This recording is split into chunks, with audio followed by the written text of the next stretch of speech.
however long. For the others. Yeah, basically this is it now till the end times. Nothing else matters. Nothing else matters. Nothing really matters. Yeah. Anyone can see. And on that really positive note, welcome hello. to the show.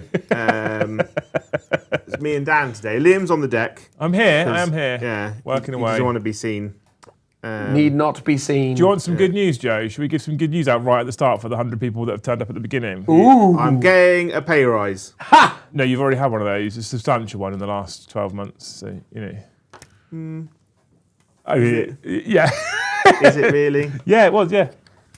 Yeah. Go on then. What's the mediocre news then? I've just had an email from my solicitor. Yeah. Oh! Right. All the Hobby House paperwork is now done and approved by both sets of solicitors. Well, that's exciting. Ooh. So now it's about setting a completion date and getting the keys. Does it work like a regular mortgage type situation where you now have to kind of like get to like the exchanging contract stage? Kind of, yeah, and then pay the deposit and all that kind of shit, yeah. And then if one of them pulls out at the last minute, you end up having to pay like 10% or whatever it is. I can't remember how it works exactly with the mortgage, but there is a scary period of time when they go to the completion bit. Yeah, it's always scary when you go to completion. It is, to be fair. Especially because you'll never pull out. No, that's it. Who knows what risks you've taken in that particular set of circumstances. Exactly. So that's exciting, isn't it? I think it's good news. So when are we opening then? I don't fucking know, Joe. No. That's no use to anybody. No, correct. If you can't tell them, you can't tell the people. But we now can set a date, so I have to wait for a response from someone. Yeah. And then we can set a date, so I'm excited. Whoosh. Okay. That is exciting. It's pretty exciting. That is exciting. And what are we talking about today? Well, I set an interesting topic today. Yeah. So yeah, well, I say I set an interesting topic today. I think I set an interesting topic today. So yesterday I was looking at data on statcheck.com, right? Yeah. And there was an individual who came into the chat on Tuesday night who I was relatively convinced was either drunk or on drugs, right? Yeah. Fair. Because what they said was, because we were talking about the Knights Codex, and actually over the course of the year, realistically, Knights and Death Guard have come out a bit broken. Everyone else has pretty much been okay. Yeah. Right? Agreed? Yeah, pretty much, yeah. And he went, I don't think that's true, because Space Wolves are utter trash. And I was like, are you drunk? Yeah. Space Wolves have come out the gate swinging. They're actually doing quite well. So I went and looked at their win rates, and they are actually genuinely doing quite well. Yeah. And Beast Slayer and Bold, their two detachments, are still used quite a lot and doing really well. Yeah. But actually, the one that's doing the best is Gladius. Yeah. Here's a good detachment. Gladius is giving Space Wolves a 57% win rate, right? So the question for today is, thinking about that alone, should Space Marine, should loyalist chapters, specifically non-divergent ones, we've kind of touched on this before, but this will be a dedicated stream. Yeah. Should they copy the Chaos model, like Emperor's Children, World Eaters, Death Guard, Thousand Suns, or should the Chaos model copy the Imperium one and be supplements where you can still, in your Emperor's Children, take Mauler Fiends, Forge Fiends, Defilers, etc. Yeah. All right, that's a topic for you two to talk about. Okay. I think. Just answer it in a one, Joe. Yes. Yes. Right. Done. I mean, that makes it a really fucking short stream, Dan. Yeah, exactly. We can go home now. Yeah, absolutely.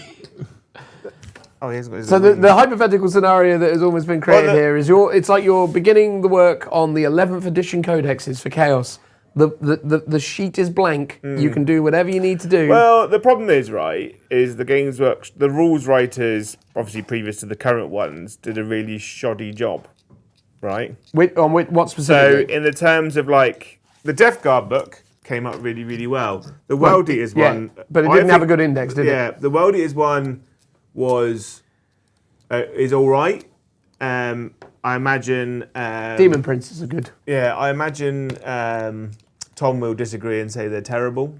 Was that Emperor's Children or World Eaters? World Eaters. Oh, World Eaters. World Eaters, right. Emperor's Children one is garbage, in my opinion, in terms of not win rate, but in terms of quality and what you get in it. Right? And Thousand Suns have Magnus. And Thousand Suns have Magnus, Yay! which is basically I put him on the table and then me and some other characters mortal wound you to death. Done. Absolutely. Right? Whoosh, done. Solid. So varying levels of success in individual codexes, but then the same is true for the supplements, right? Although I do think the supplements for the Space Marines are consistently decent.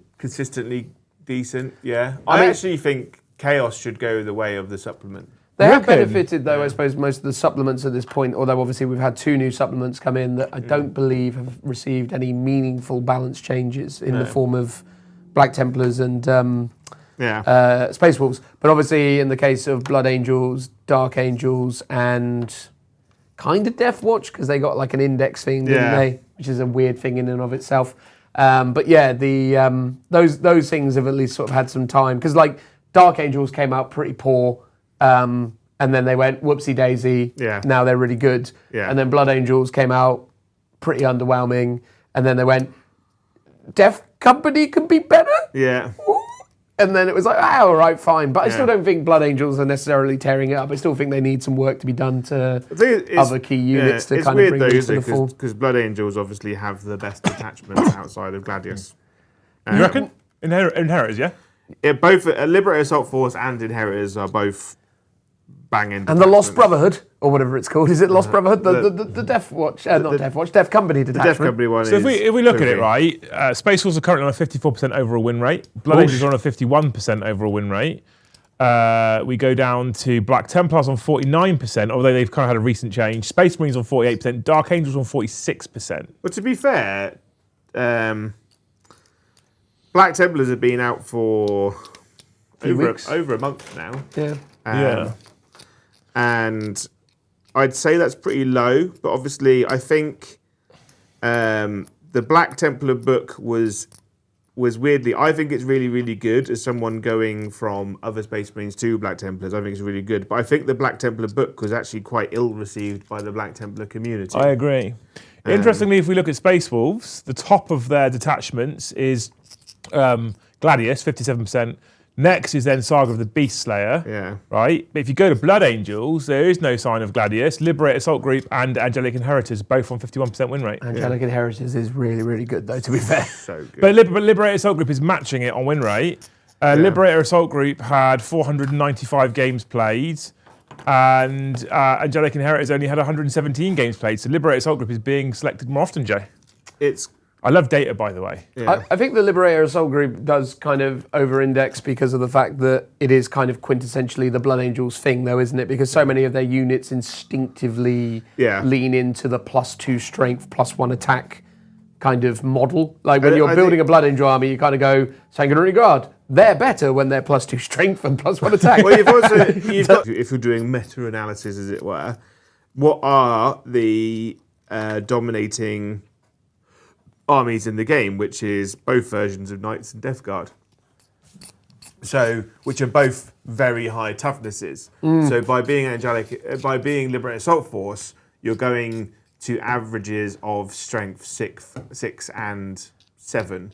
So you're wounding Knights and Death Guard predominantly on 5s, whereas if you don't have the pluses of strength, you're probably wounding them on 6s. And the detachment does have access to things like Lance, so then most of your army is getting more attacks. Yeah, because the Liberator Assault Group stratagems are all pretty decent, aren't they, for what they are? They're all really do they have a fallback and charge? They've got fallback and They do, charge, don't they? advance and charge, Lance, crit auto, lethal hits. Sorry. So with this particular topic, I get really torn. So on the one hand, I like the idea of them all being supplements. Well, it is because if you think about the Emperor's Children range, right, it solves some of their problems by it being a supplement because they get access to a lot of the stuff that already exists in the Chaos Space Marine book. Yeah. On the flip side, and the other thing that I like about that actually categorically is the fact that you don't have 4 different Maulafleen fucking data sheets across 4 different codexes that do 4 different abilities.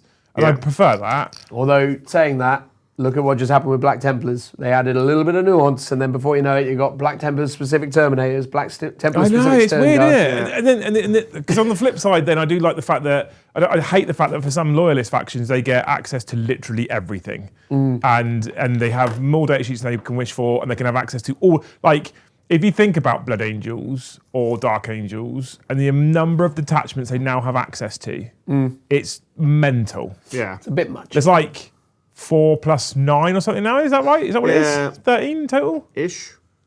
13 detachments. Imagine that. But what's mental, right? They have access to 13 detachments.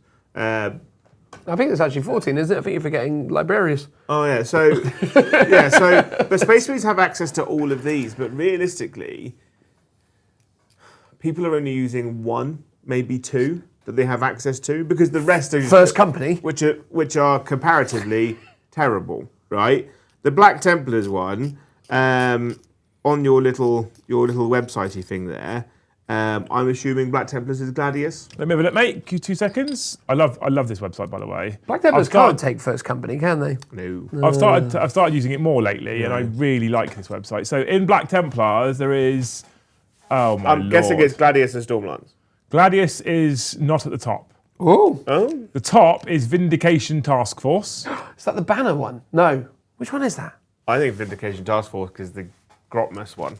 Oh, yeah. Second is Stormlance. Third is Righteous Crusaders. Interestingly, Vindication Task Force, it's not kind of a real indication. It's got a 75% win rate, right? With 4 games played and 1 single player. So Banana. So basically, one guy ran it once and did okay. Stormlance is second, 3 games played, 1 player with a 67% win rate. So he went 2 for 1, probably in some sort of RTT. Righteous Crusaders is third, 9 games played, 2 players. Gladius is then 4th, and this is when you know that Gladius is probably the better one. 196 games played, 34 players. Oh. Yeah, Vindication Task Force is the ancient / Crusader one. I imagine he probably just went full Crusader spam. I like the ancient detachment. I think it's fun. It's poo. It's fun because, you get to take lots of banners. Data-wise, the highest number of players were Gladius by a long way. It just does everything, though, doesn't it? Like, what is Gladius not doing? The next highest is the Companions of Vehemence, who had 10 players. Otherwise, Gladius had the highest with 34 I think the players. Grotmus detachment is the best one that's not... It's ironic, right? The Codex came out, the best detachment is still Gladius, and then the second best detachment for them is the Grotmus one that's not even in the book. Is Liam looking at the right data? I mean, I'm literally looking at StatCheck. Yeah. It's all data. Vindication Task Force is top with 4 games played, 1 player. So 1 player has won 3, lost 1. Yeah. And that has skewed the result for that particular detachment. But that's why I stress the fact 1 player played it. And if he went to some buttfuck GT in the middle of nowhere where they're all narrative Joes trying to take 20 Terminators and make them work, that's probably why he got a 3-1 win ratio. Yeah. That's it.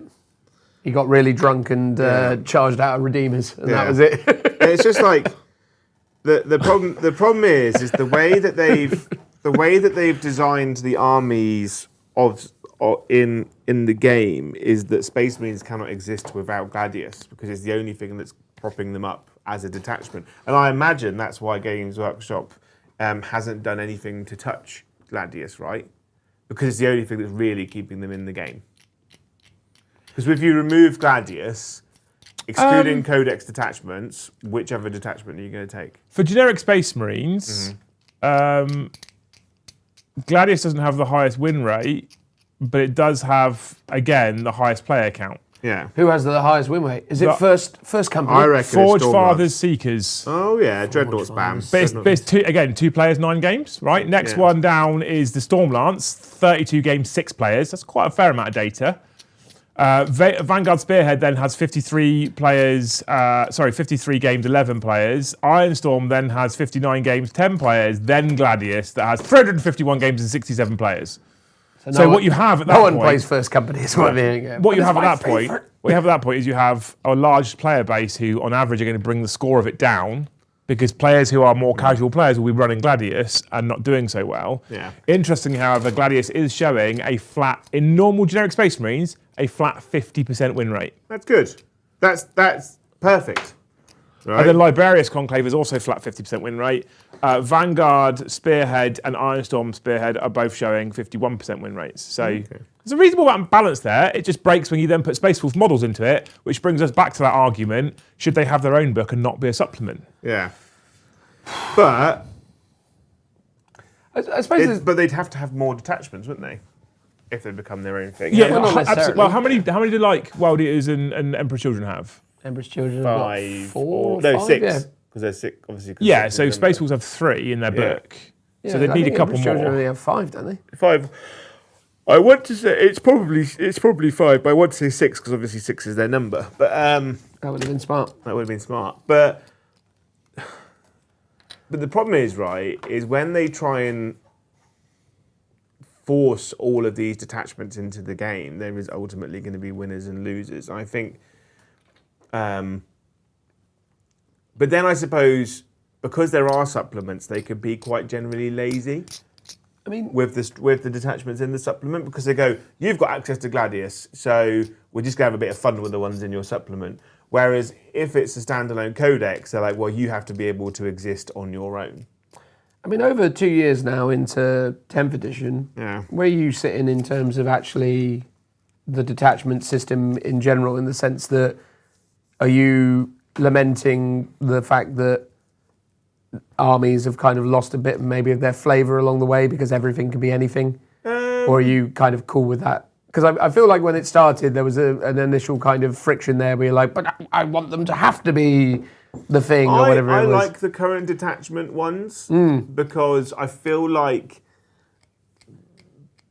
people who aren't top level competitive players, I think I have to really stipulate that, people that aren't top level competitive players will self-enforce a narrative theme into their armies anyway. No, that's fair. And normally people are attached to specific chapters and characters. So, for instance, if you are an Imperial Fist player, you are more than likely always going to be running Lysander and Torgadron. Yeah. Right, because they're just kind of auto-picks. And those two characters then kind of enforce a narrative in your army. Because if you've got Torgadron, you're going to have a Gravis unit or two. If you're running Lysander, you're going to have Terminators, you know? And then it kind of like forces that narrative. It's just like, I think that always helps. But then the problem is like when you look at Ultramarines, they go, cool, I just take all the characters and whatever the best unit is that they join. Yeah. Kind of thing. But I think personally, I mean, for me, I was always in favour of it just because it felt like a good sort of pro-consumer thing. Because I remember when, I feel like it was 8th edition or 9th edition where they started introducing the concept of, well, I think they've had this concept for a while, but there have been times where, like, from one edition to the next, it was like, in 7th maybe, Crimson Fists were really good because they had, like, Tank Hunter and had like re-roll hit wounds or damage against vehicles. And then they went to 8th edition. It was like, and I vividly remember a guy talking to me about it when he was like, I feel a bit annoyed though because I painted my army 3 years ago in this colour scheme and today it's rubbish by no fault of my own. Oh, because they got rid of all the cool Tank Hunter stuff and gave them all bolter drill. Yeah, and it was really underwhelming. And he was just like genuinely like, well, this is annoying because like it used to be good, now it's bad. And I suppose that's the thing. That's why the detachment system is really powerful and really helpful because ultimately now if you have a whole Blood Angel army, you can still But also like chuck out a load of tanks and go, oh, it's well, maybe a Gladius even in that situation. But you can go, like people go, like when you Space Marine chapter specifically, is there are multiple companies in a Space Marine chapter. Yes. So, and they're not all Sanguinary Guard Assault Force army. You know, there's like maybe they should there's be. the Scout company, there's tank companies, there's vehicle, there's support companies. So like the detachment system allows people to run different versions of their chapter in different style companies that you can imagine, right? Which I think is cool. You know, if you look at how the detachments in the core codex kind of exist, like Gladius is the overall standard combined arms fight, but Stormlance is the bike company, you know? The Vanguard one is the Scout. I think the only from a narrative and a creative standpoint, I feel like it's better that people can kind of take whatever they want. However, players even narrative players to some degree will eventually gravitate towards the strongest detachment when they get sick of losing. I've just skimmed through some data, looked at some different factions. The way I think that this particular like method works is when detachments have pros and cons. The downside with Gladius at the moment, in my opinion, is there isn't really any cons. The only reason why the win rate will be brought down is because average players or bad players will be using it, which is good. That's fine. But like the detachment itself doesn't really have any cons. No. And if you go through the detachments and you look at player count per army, there's almost every detachment has some level of player. I mean, I'm looking at Emperor's Children right now. Celestia's Chosen has 0 players, but almost every detachment has a couple of players, and then one has significantly more players than every other detachment. Yeah. The exception that I found so far is Death Guard, where 2 of them have got a lot of players. But that kind of shows that there's an internal balance issue in the specific codex. Yeah. It's this weird kind of in-between place of too much choice and not enough choice, you know? And I feel like overall every army could probably do with less detachments. I feel like maybe 4 is the sweet spot. Yeah, I like that. I think that's probably right. Because I think by having less, Games Workshop can concentrate on making just good, not just kind of good ones. I'll put an idea to you for Space Marines then. What if they'd have done it this way, right? They're bringing out detachments now that specifically state that they're for Raven Guard or for Imperial Fists. What would you have thought if they'd have done a bit of a mix of both the last 2 editions or 3 editions? And so you get 3 generic Space Marine detachments. Yeah. And then you get an Imperial Fists one, a Raven Guard one, an Iron Hands one, an Ultramarines one, etc. Yeah. How would you feel about that? So you've got one dedicated to Raven Guard that is Raven Guard specific, that plays like Raven Guard want to play. But there's also 3 generic ones you can take if you want to. Yeah, that's fine. It's like the Raven Guard one that's out now. They're like, if you take this Raven Guard character, you get this. Yeah, and exactly. I'm happy with that. But at the same time, I think I would like it to be different to one of the generic ones. Yeah, of course. That's the main problem that they have now is that like they didn't create a new detachment. They just go, you have the normal one out of the Codex, but it's slightly different, which kind of made it less special. You know, that it was which was the only downside, I think. I mean, I think fundamentally that's what they tried to do early doors, right? Was Gladius was just your generic one, and then the remaining, however many detachments were in there, were basically intended to be chapter specific, right? Because everything is kind of evidently the siege masters or whatever they're called were evidently supposed to be leaning into Imperial Fists, etc., etc. So I do think that's what they tried to do. I just think they'd sort of, again, it always feels like a lot of the time where there's kind of nuggets of a good idea in these things, but maybe not enough time to fully realise them. And as time goes on, they also evolve in their thinking about how they're going to actually represent it. And I think going back to the kind of core of the question of should Chaos Space Marines mimic Space Marines and have kind of a core book and then essentially have splinter things that kind of come off of that.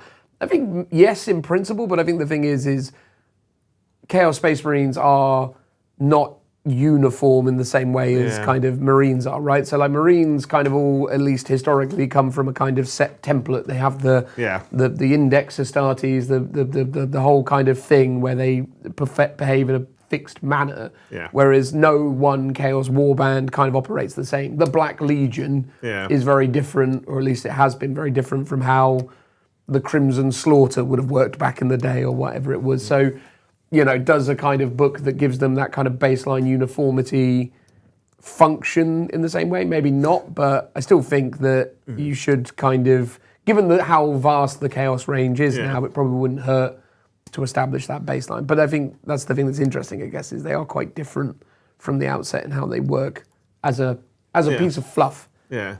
But also, like, you end up in this weird situation with the codexes where you've got, like, 5 different versions of a rhino.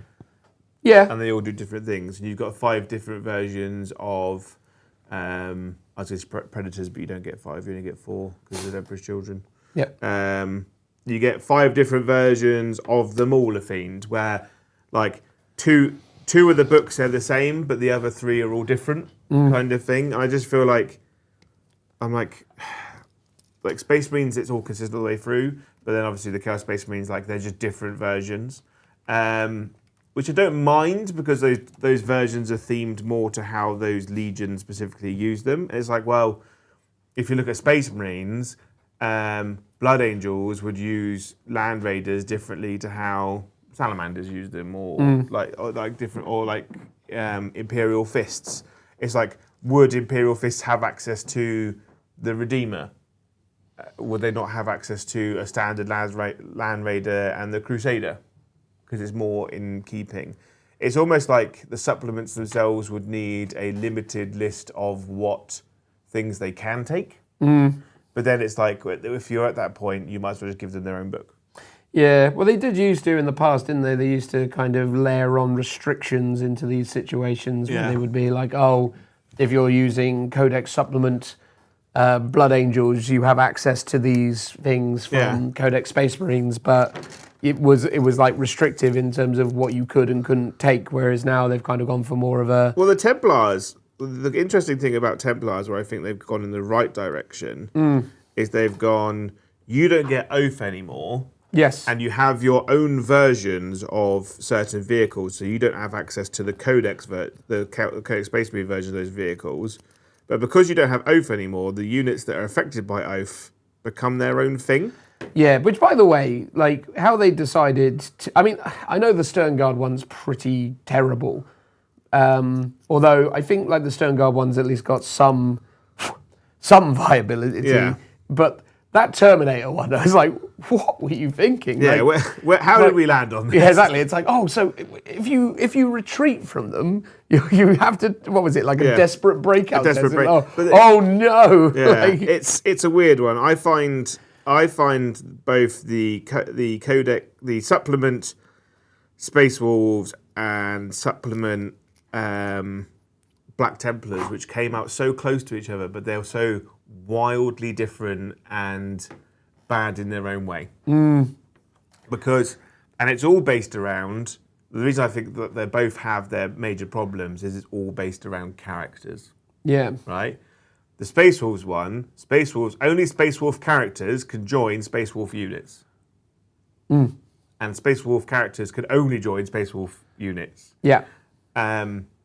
Which is fine, you know. This is its own kind of standalone thing. But then the Black Templar book came out, and they go, some characters can join some units, right? And then some non-Black Templar units can join. Some of your Black Templar units can be joined by some specific non-Black Templar characters. And I'm like, pick a lane. Yeah. Right, and a lot of it doesn't make sense that in the book there's specifically a chaplain and Judicar detachment. Judicars can't join any Black Templar units. Is that true? Because don't they have the chaplain keyword? No, because they're not a chaplain. Sure. They're like practicing unless they've changed it. I'm pretty sure they don't have the chaplain keyword. Judicar keywords. Yeah, you know, character Judicar. Yeah, so he can't join any of their units. So it's a detachment for him to only benefit units. Well, you could join like generic Space Marine units. Yeah, Assault Intercessors or Blade Guard. Yeah, and it's like some chaplains can't really join Black Templar units either. The new chaplain that they released can only join. The new chaplain can only join Crusader squads and Sword Brethren, but no Can he one not else. join Assault Intercessors? No. What's the name of that chaplain? Oh, I'll look it up. I'll look it up. Angry. Look it Have up. you got the Black Templar Codex? Yeah, I do. Yeah. No. I'm a good boy. I buy the sheets. things. Where is he? The The Excretor can only join Crusader squads and Sword Yeah, Brethren. you're right. Yeah, only those two. And then the new Bannerman they released. He's cool. Right, he's a coolish model. I like him. He can only join Crusader squads and Sword Brethren.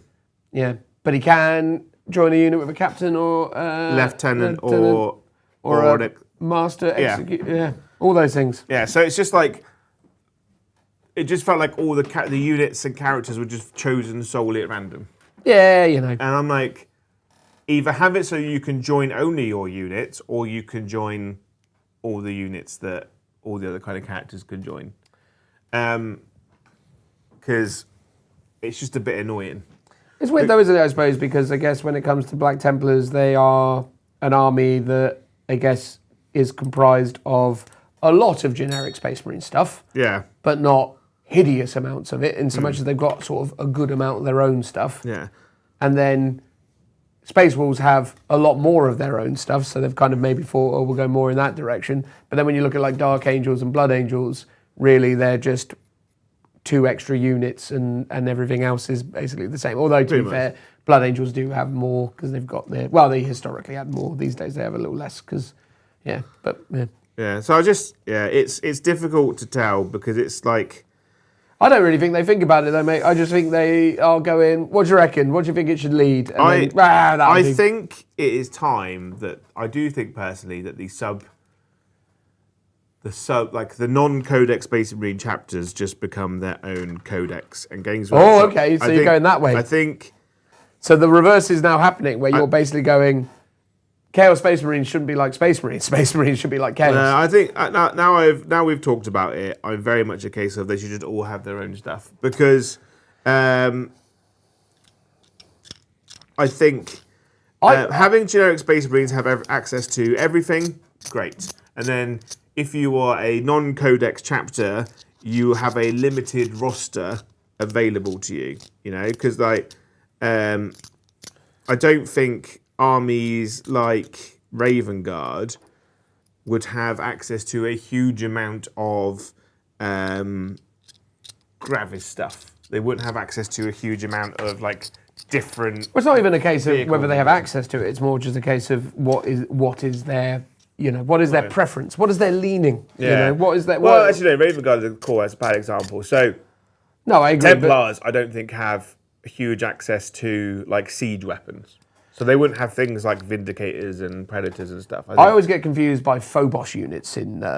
It's like when a Black Templar's getting up to any sneaking terrible thing. Yeah, it's like, you know, like when it comes to Black Templars, like they're just all about forwards and punching. Yeah.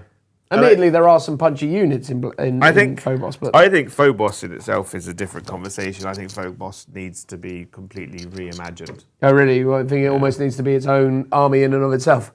Well, no, it's just I think the units that encompass it, they're all kind of the same but different, but we only take infiltrators. I'd be well on board with Codex Phobos, by the way, Dan. Yeah, Codex Phobos. I'll be into that. Get back to the old shadow swords. One of my favourite things with these sorts of discussions as well is to sort of shut up and let Joe talk.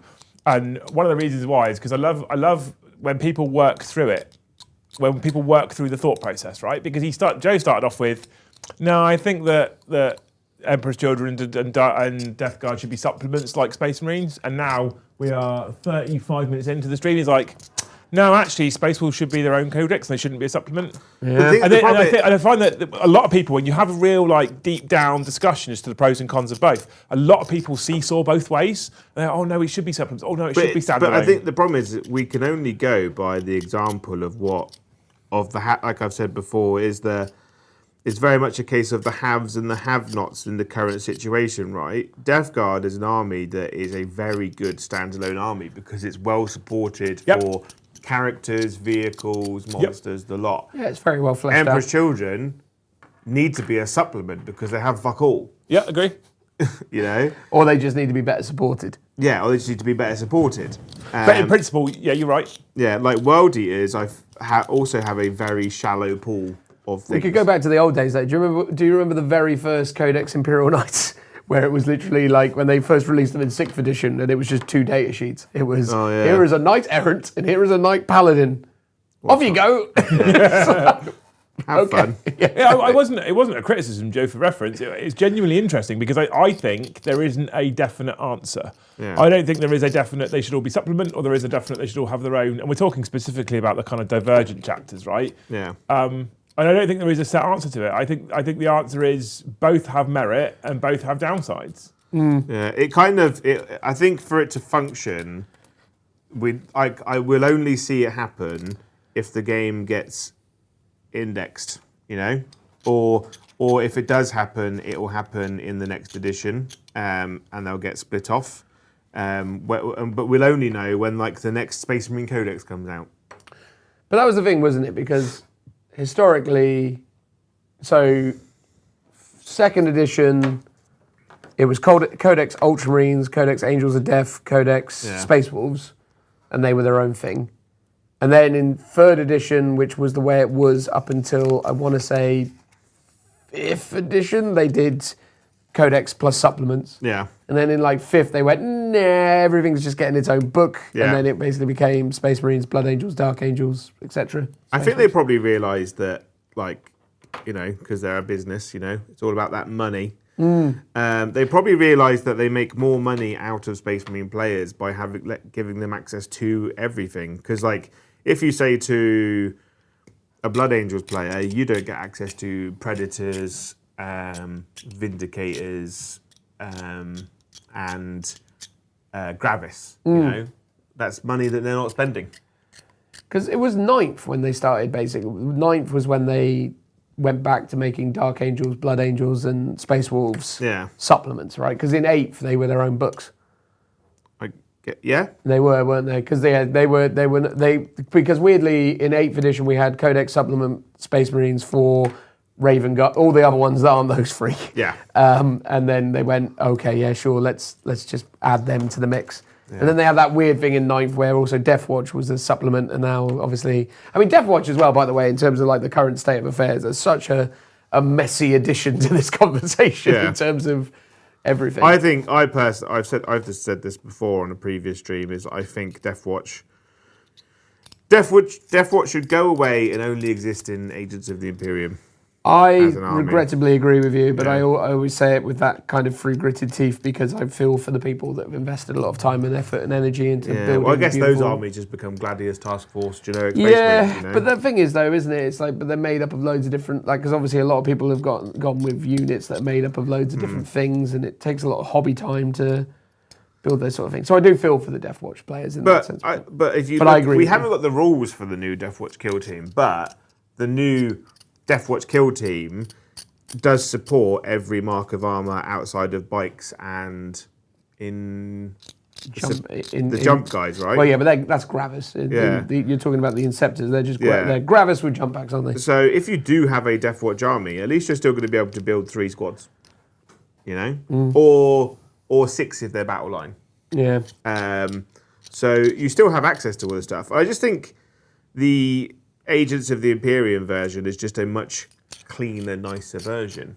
What they probably do need, though, is if Deathwatch kill teams are going to be battle line, is they need to have access to one more character that's not named, because they have Watch Captain Artemis and then they have the normal guy. What's he called? The Watchmaster. Watchmaster. So they used to have Chaplain Cassius as well. Oh yeah, so that would have been 5. So, but Cassius is now just generic Chaplain. Just generic Chaplain man. So the Deathwatch need another captain or lieutenant that can join their units, or librarian or something, and then just leave them in Agents of the Imperium. Do you think? Hypothetically, for 11th edition, that you need a Codex Agents Imperium, or should it just become a PDF / Now, I think I like Agents of the Imperium as a concept. I like it conceptually. They just didn't do it right.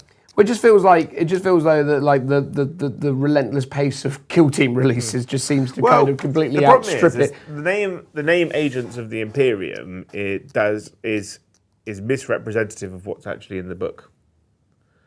Because I wouldn't really class, like, Grey Knights as Agents of the Imperium. They're just Grey Knights. You know? Well, that's more of an evolution of the concept, because historically they're part of the... But it's like, if you're going to put Grey Knights in the book, why only Terminators? Because that's the Ordo Malleus, right? But what about because they're discontinuing everything else. The normal squad.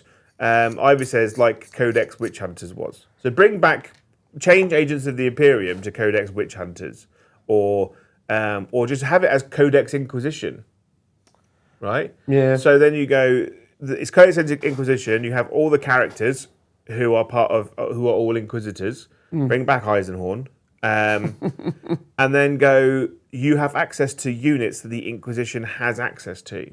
So you have access to Battle Sisters. You have access to maybe some Grey Knight strike squads. You have access to Deathwatch, and then you have access to the Assassinorum, and then you have the Inquisitorial henchmen, bin off all the space boat people, you know, and just have Inquisitorial stormtroopers. and then have rhinos, razorbacks, chimeras, the plane. What's it called? The Corvus. The Corvus, yeah. And then just kind of leave it at that. Wouldn't it be nice as well, though, if they did this, where they were literally like, they're just allies, but they actually made them more expensive and then actually really awesome to depict the fact that they are actually really good? Because I always remember back in the old days when a Grey Knight Terminator would turn up in a game, someone would have one, and they were absolutely ridiculous. They were like level 4 psyker with like all this other crazy stuff going on, and it was like, okay, cool, he's just some unkillable wizard. Brilliant. Yeah, I just want to be able to build a cool kind of army, and I kind of feel like they really missed the boat on it by just going, here is Codex kill teams, you know. If you had to make a decision though, Joe, Chaos Space Marines become supplements, or say Chaos Space Marines like the Legion specific become supplements, or Space Marines like Space Wolves and Blood Angels become they're a standalone. Which way would you go right now? Standalone. What about you, Dan? Or you do it. There's secret option number 3. It stays as it is, and that's the better way of doing it. Stays as it is. Both get either. I think. No, I'm probably more aligned with Joe in the fact that I think it probably should just be both their own standalone thing. But at the same time, that's with a general kind of change to a few things, how things work at the moment in terms of like detachments, other bits and pieces. But yeah, generally, I think. I think the problem always is, and it comes back to it, I think about it in the business terms, Games Workshop do have to treat Space Marines differently because of what they are and what they represent to them as a business. And obviously being able to upsell or incentivize Space Marine players to dip into other ranges is probably a more compelling and more probable outcome than they have with Chaos Space Marine players. I don't know, it's like if you're a Chaos Space Marine player, are you going to be motivated in the same way to buy some Thousand Suns stuff? Yeah, you probably buy some rubrics because you can do that, but like you might not be interested in Magnus or what have you. Whereas if you're a Space Marine player and they go, oh, here's Azrael and some other cool things, all you have to do is buy those and slot them into what you own, and then you can start using. I don't know. I guess it's because it's just such a different audience of consumers, right? Because it's just so many more people. Like there was the old stats when they were, it's like basically Space Marines are like essentially like 80% or something of GW's business or whatever it is. I'm making up the numbers. I have no idea, but it's like, yeah, they're just in a world of their own. So in a way, maybe they do just need to exist in the world of their own. But if I could have it my way, I'd align with Joe and just do it as things. We've got a lot of opinions from chat as well. Ooh. Although we are only on 23 members right now, Joe. Oh. So minimal hopes for you to give out right now. It makes Joe Maybe cry, I just doesn't stop it? doing hopes. I did say earlier, Taking him away. if you like having Dan here, I want more Dan, exclamation mark gift, and then no one bothered, so it might be you, Dan. I'm the problem. We did start off, however, with Sam Deacon right at the beginning with 5 of the finest gifted memberships. I hope, Sam, that every time you order models off the internet, they always arrive super early in the morning, so you can like play with them throughout the day. Love it. Or they arrive just as you wake up, as it were, so as the postman doesn't, wake you up. Yeah, if he wakes you up, that sucks. Yeah, I was waiting on some stuff yesterday, and it didn't turn up till like 2 o'clock in the afternoon. It was well annoying, and I was just like, Well, is that more or less annoying than being woken up at 6 a.m. by a postman? I'll go back to bed for a bit, can't you then? I don't know. Once I'm up now, it's all done that way. Anyway, sorry. Yeah. Thank you, Sir Galahad, for the $2. He says hello from Bulgaria. What are you doing in Bulgaria? On holiday? Uncle Bulgaria. Is it work? You on holiday? What's going on there? Oh, I know. Thank you, Josh, for the yellow one. It's in Hong Kong dollary dues. He says, starting a league and unsure how much melee to add. I love tanks, but how many melee units should an army have, and if what potency? Thinking for armies like Guard or AdMech. Ooh. Do you think armies have to have a melee functionality nowadays? I think there's two sort of trails of thought that I have on it, which is you either have it as a kind of deterrent for counterpunch purposes, or you do have it as a kind of go and get stuff side of things. And if you're looking at things like AdMech, or even Imperial Guard, to be fair, Imperial Guard, you can't go wrong with Canis Rex.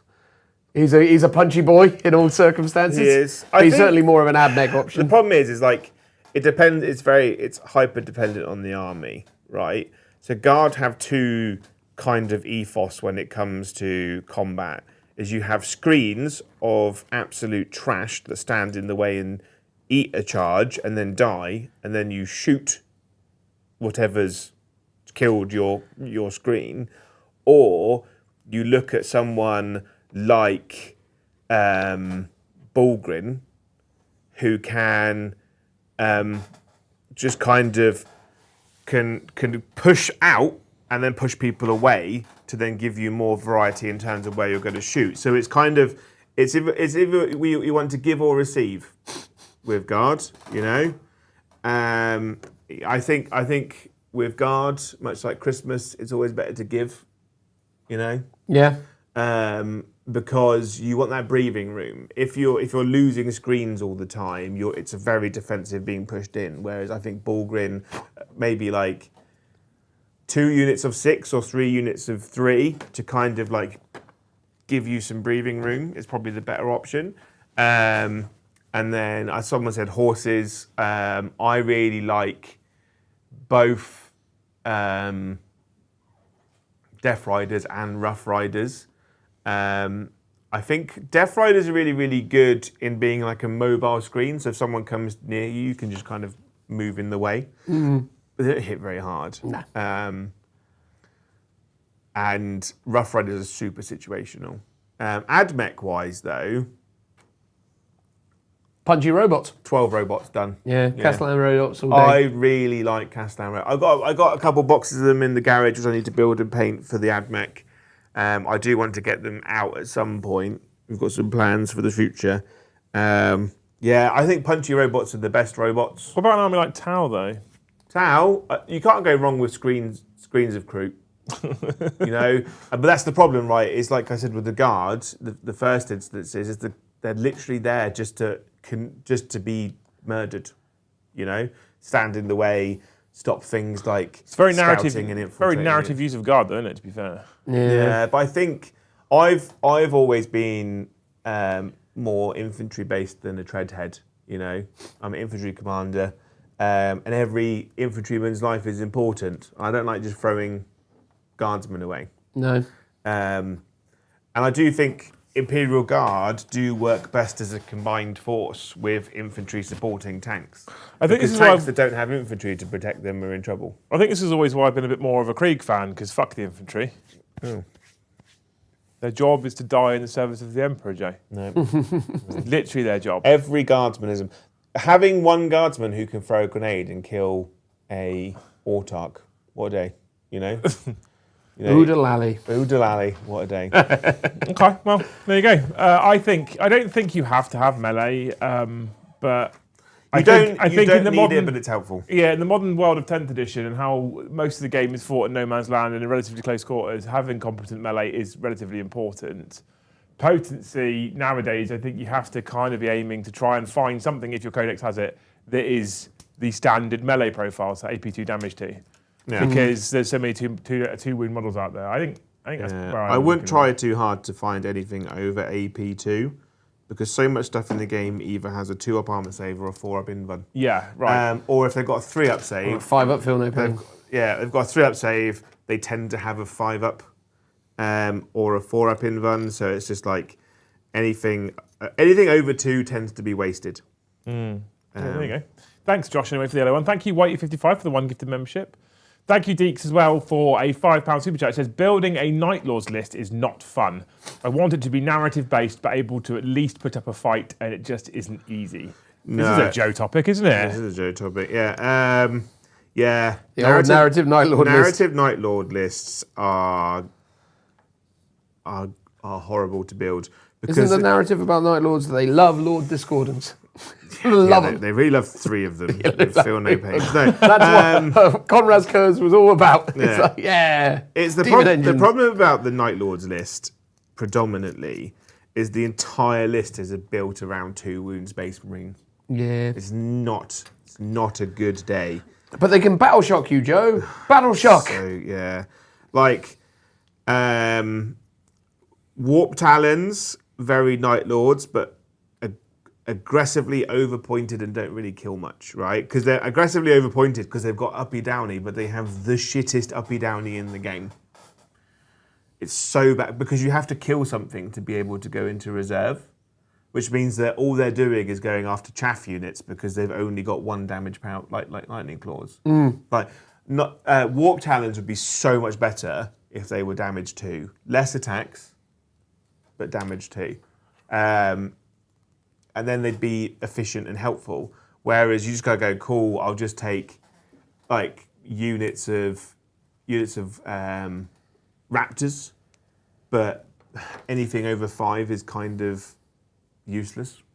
Mistakes have been made here, by the way. Oh, you built it wrong. I built it the wrong way around. And there needs to be a very clearly a top and very clearly a bottom. I know. To that thing. It's super annoying. It's not. And I think if I was building a narrative Night Lords list, I would go. What's his name? I'm going to start it by using a non-Night Lords character. Don't build him a whole fucking list, Joe. No, you only spent a £5. I know, but I feel like it's important for Night Lords. What's his name? The voice of Abaddon. Oh God. I use him so. Herald of Abaddon, whatever he's called yet. What's his name? Hearken, the world claimer. Hearken World Claimer with 10 raptors is good because he gives them the jump back intercessor rule of doing mortal wounds on the charge, and he forces better battle shocks. 2 units of raptors, maybe 2 warp talons, 3 units of the new Night Lords kill team, just all combat based. In rhinos. What I do like is those. You want to take Terminators, and then you can. So bad. Terminators. I know they're bad, but you can then live out the whole kind of narrative thing of the guy that kind of teleports in with them from the Aaron Dempsey Bowden books. Oh yeah. You know, the one where he's like. They're in the Salamander's Terminator armor. Yeah, well, the one where he turns up and he has like a spear, doesn't he, with like a teleport homer on it, and he basically goes BAM, and then. Yeah, I think. The problem is with a thematic Night Lords list is just not good. Yeah, that's the problem. But the new all the Helldrakes, that's what you need. The Night Lords teams are really good. If you just run Night Lords teams with Chosen and just hope for the best, then go from there. Mike, who is of Tabletop Tactics now, is very good with Night Lords, but I think he still struggles making lists as well because they're just a bit meh. There you go, done. Beautiful, love it. Thank you, Jay. And then we jump into Mr. the Limey Panda. He sent us an orange one. Ooh. There's a middle ground to put somewhere. Chaos should have access to more of the core book, but Imperium should have access to less detachments. I personally want to see more detachments that have faction limitations. Like the Black Templars. Yeah, kind of. But the Black Templars only have a limited roster because they have their own versions of tanks and they don't have Oath. What was that limited roster? They just don't get librarians.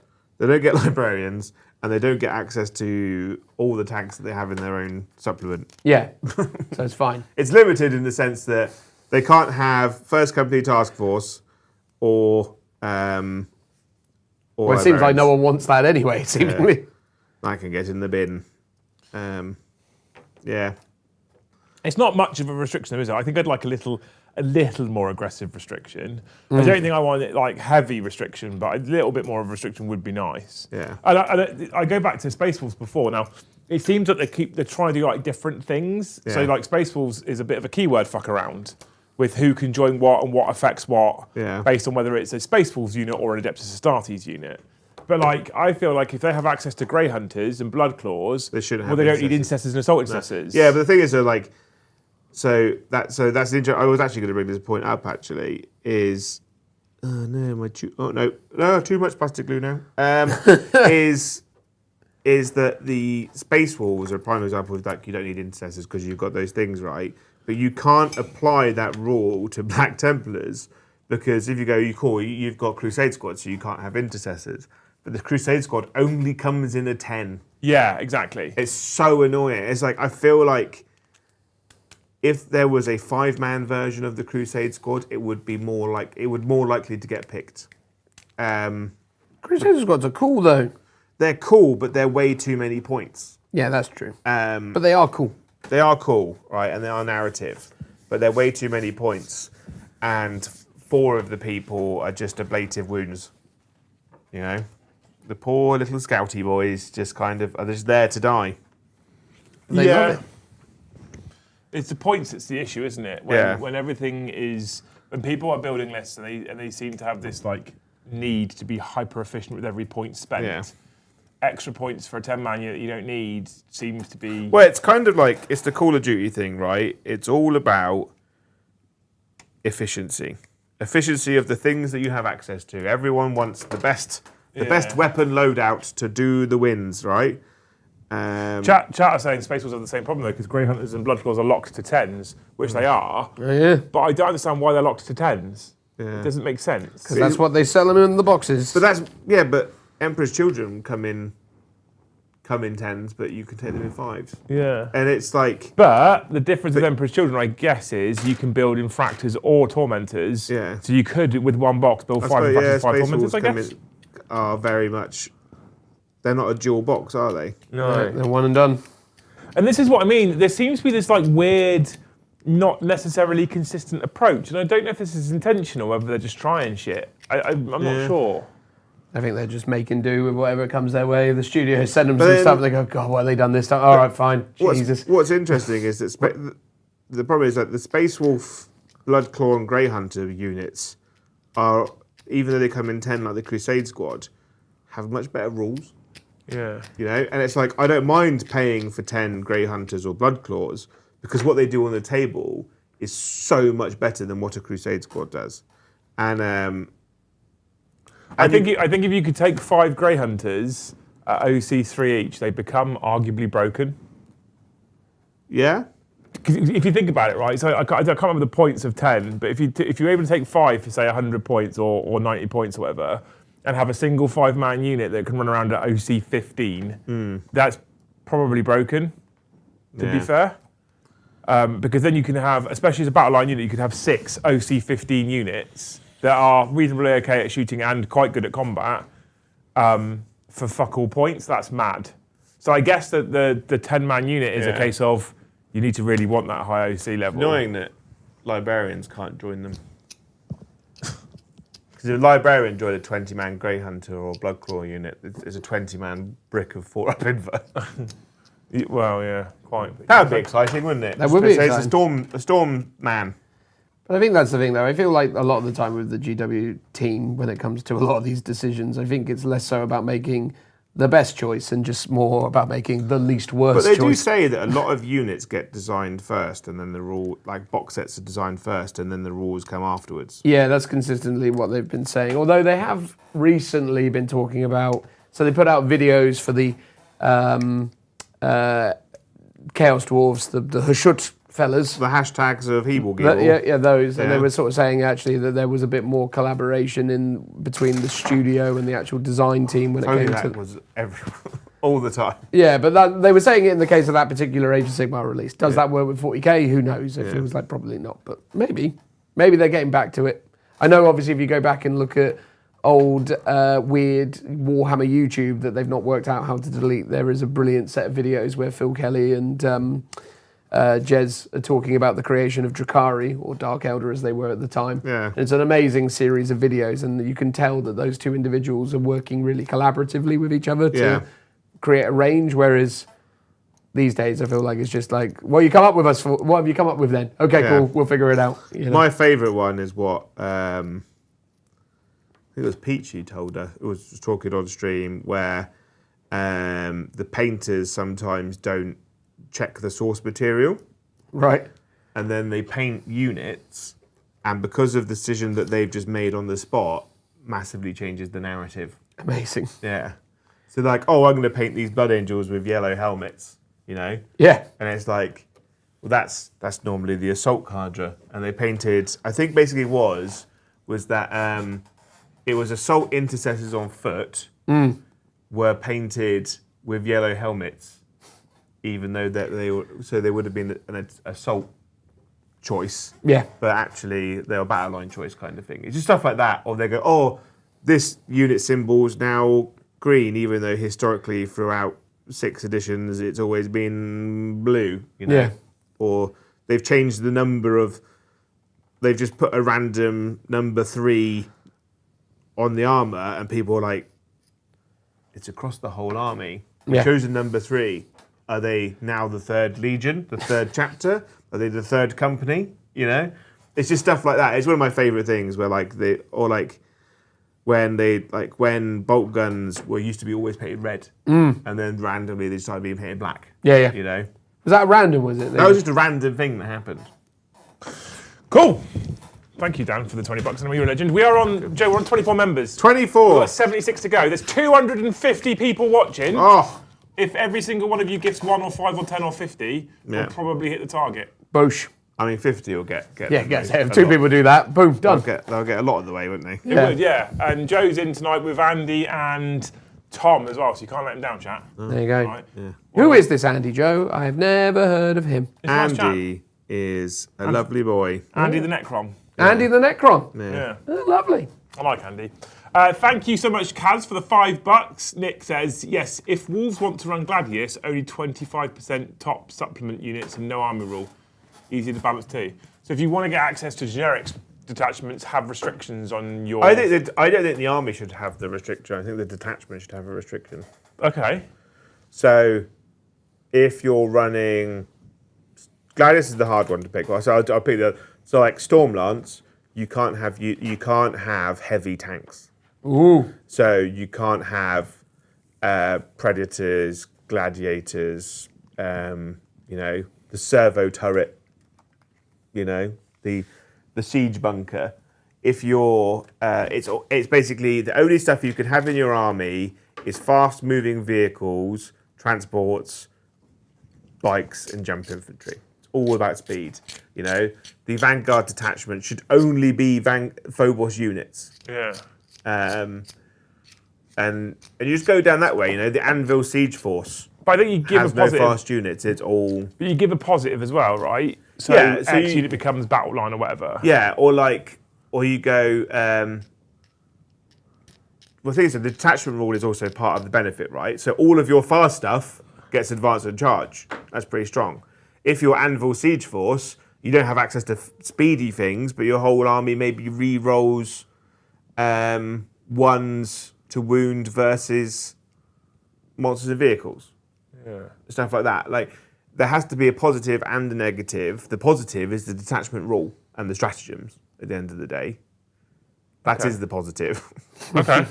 As long as they're seen as a positive. You shouldn't have a Actually, detachment rule, stratagems, enhancement, and a positive. It's just that the detachment rule is your positive.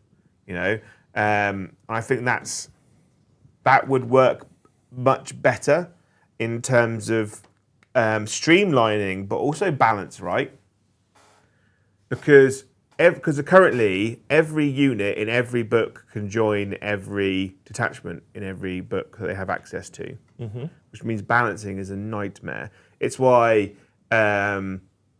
we had the major problems with jump pack intercessors, right, last year. Because when the Blood Angels were about, Blood Angel jump pack intercessors are vastly better than Ultramarines ones, Aren't they? right? They really are. Raven Guard jump pack intercessors are arguably better than Imperial Fist ones and Ultramarine ones because they're OC2, because you have Shrike. So it's like they're easier to balance if they're limited to specific detachments. Because you go, well, jump pack intercessors are only available in Gladius and Stormlance. So it's easier to point them accordingly because they're not everywhere. I think that's like limiting detachments access is easier to balance as a game. Okay. I'm not against it. Yeah. I do. I always prefer it when there's a choice to be made because you gain a thing and you lose a thing. And the problem I think we have quite often is a detachment rule. Not all detachment rules are created equally. Yeah. So some are really good benefits, and some you look at and you're like, but I want access to the strats. It's like you only get Primarchs in First Company or Gladius. Oh, there you go. Okay. Because it's not like the Lion's not going to turn up to chum around with some scouts, is he? No idea. He's going to be in the centre He of the likes a fight. good walk in the forest. He does like a good But he'll walk be in on the his own. forest. It's an army of one. He doesn't need scouts. Yeah. He's like going around sniffing the flowers. You heard it here first. Chat balance update. Lion 2,000 points Yeah. on his own. Dude, I would take that though if it was like If it worth was good. Yeah, exactly. Like I'd have it in a heartbeat. Yeah. Thank you so much, Cray, for 10 gifted memberships. Thank you, Craig. Ooh. We could do with a few more of those right now. I hope they open a wargaming pub near your house. Oh, that's nice. Thank you, Will, for the $10. I feel like there's been a lot less custom chapters and characters about since 10th. Is that just me? I mean, there's definitely been more. Well, I think when detachments were fixed, and you could only take this one if you're Imperial Fists and this one if you're Ultramarines, I think we saw a lot more custom chapters. Yeah. And the reason being for that was people didn't want to be locked to a shit detachment. And I think now that you can paint them any like original chapter that you want and take whichever detachment you want, it's less restrictive. People are more. We've seen data on YouTube will show us that if someone looks for an Eldar battle report, they search Eldar battle report. If someone looks for a Necron battle report, they search Necron battle report. If they look for a Space Marine battle report, they'll search Blood Angels or Raven Guard or Imperial Fist. They won't search Space Marines. And I think that Space Marines and Chaos Space Marines sit in this weird space compared to the rest of Warhammer, where people are more in tune with specific chapters and specific legions. I think it's because they're more in tuned with the overall narrative supported by Games Workshop. Of course. Right? Like, the heresy, if you don't play it, is so influential on 40k that like everyone has a favorite. Like whether you collect Space Marines or Chaos Space Marines, everyone has a favorite team. You know, like sports, right? You like. You go like it's just like, what's your favorite loyalist? What's your favorite traitor? What's your favorite loyalist, Jay?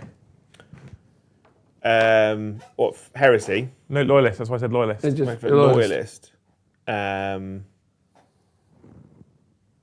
Raven Guard, narratively. And Black Legion for heretic. The Sons of Horus. I would argue Iron Warrior is my favorite traitor, but my favorite character is Abaddon. Yeah, of course. Right, okay. Because I like Abaddon and the narrative around Abaddon for the Black Legion, but I don't like Black Legion. What about you, Dan? What's your favourite loyalist? Have you got one?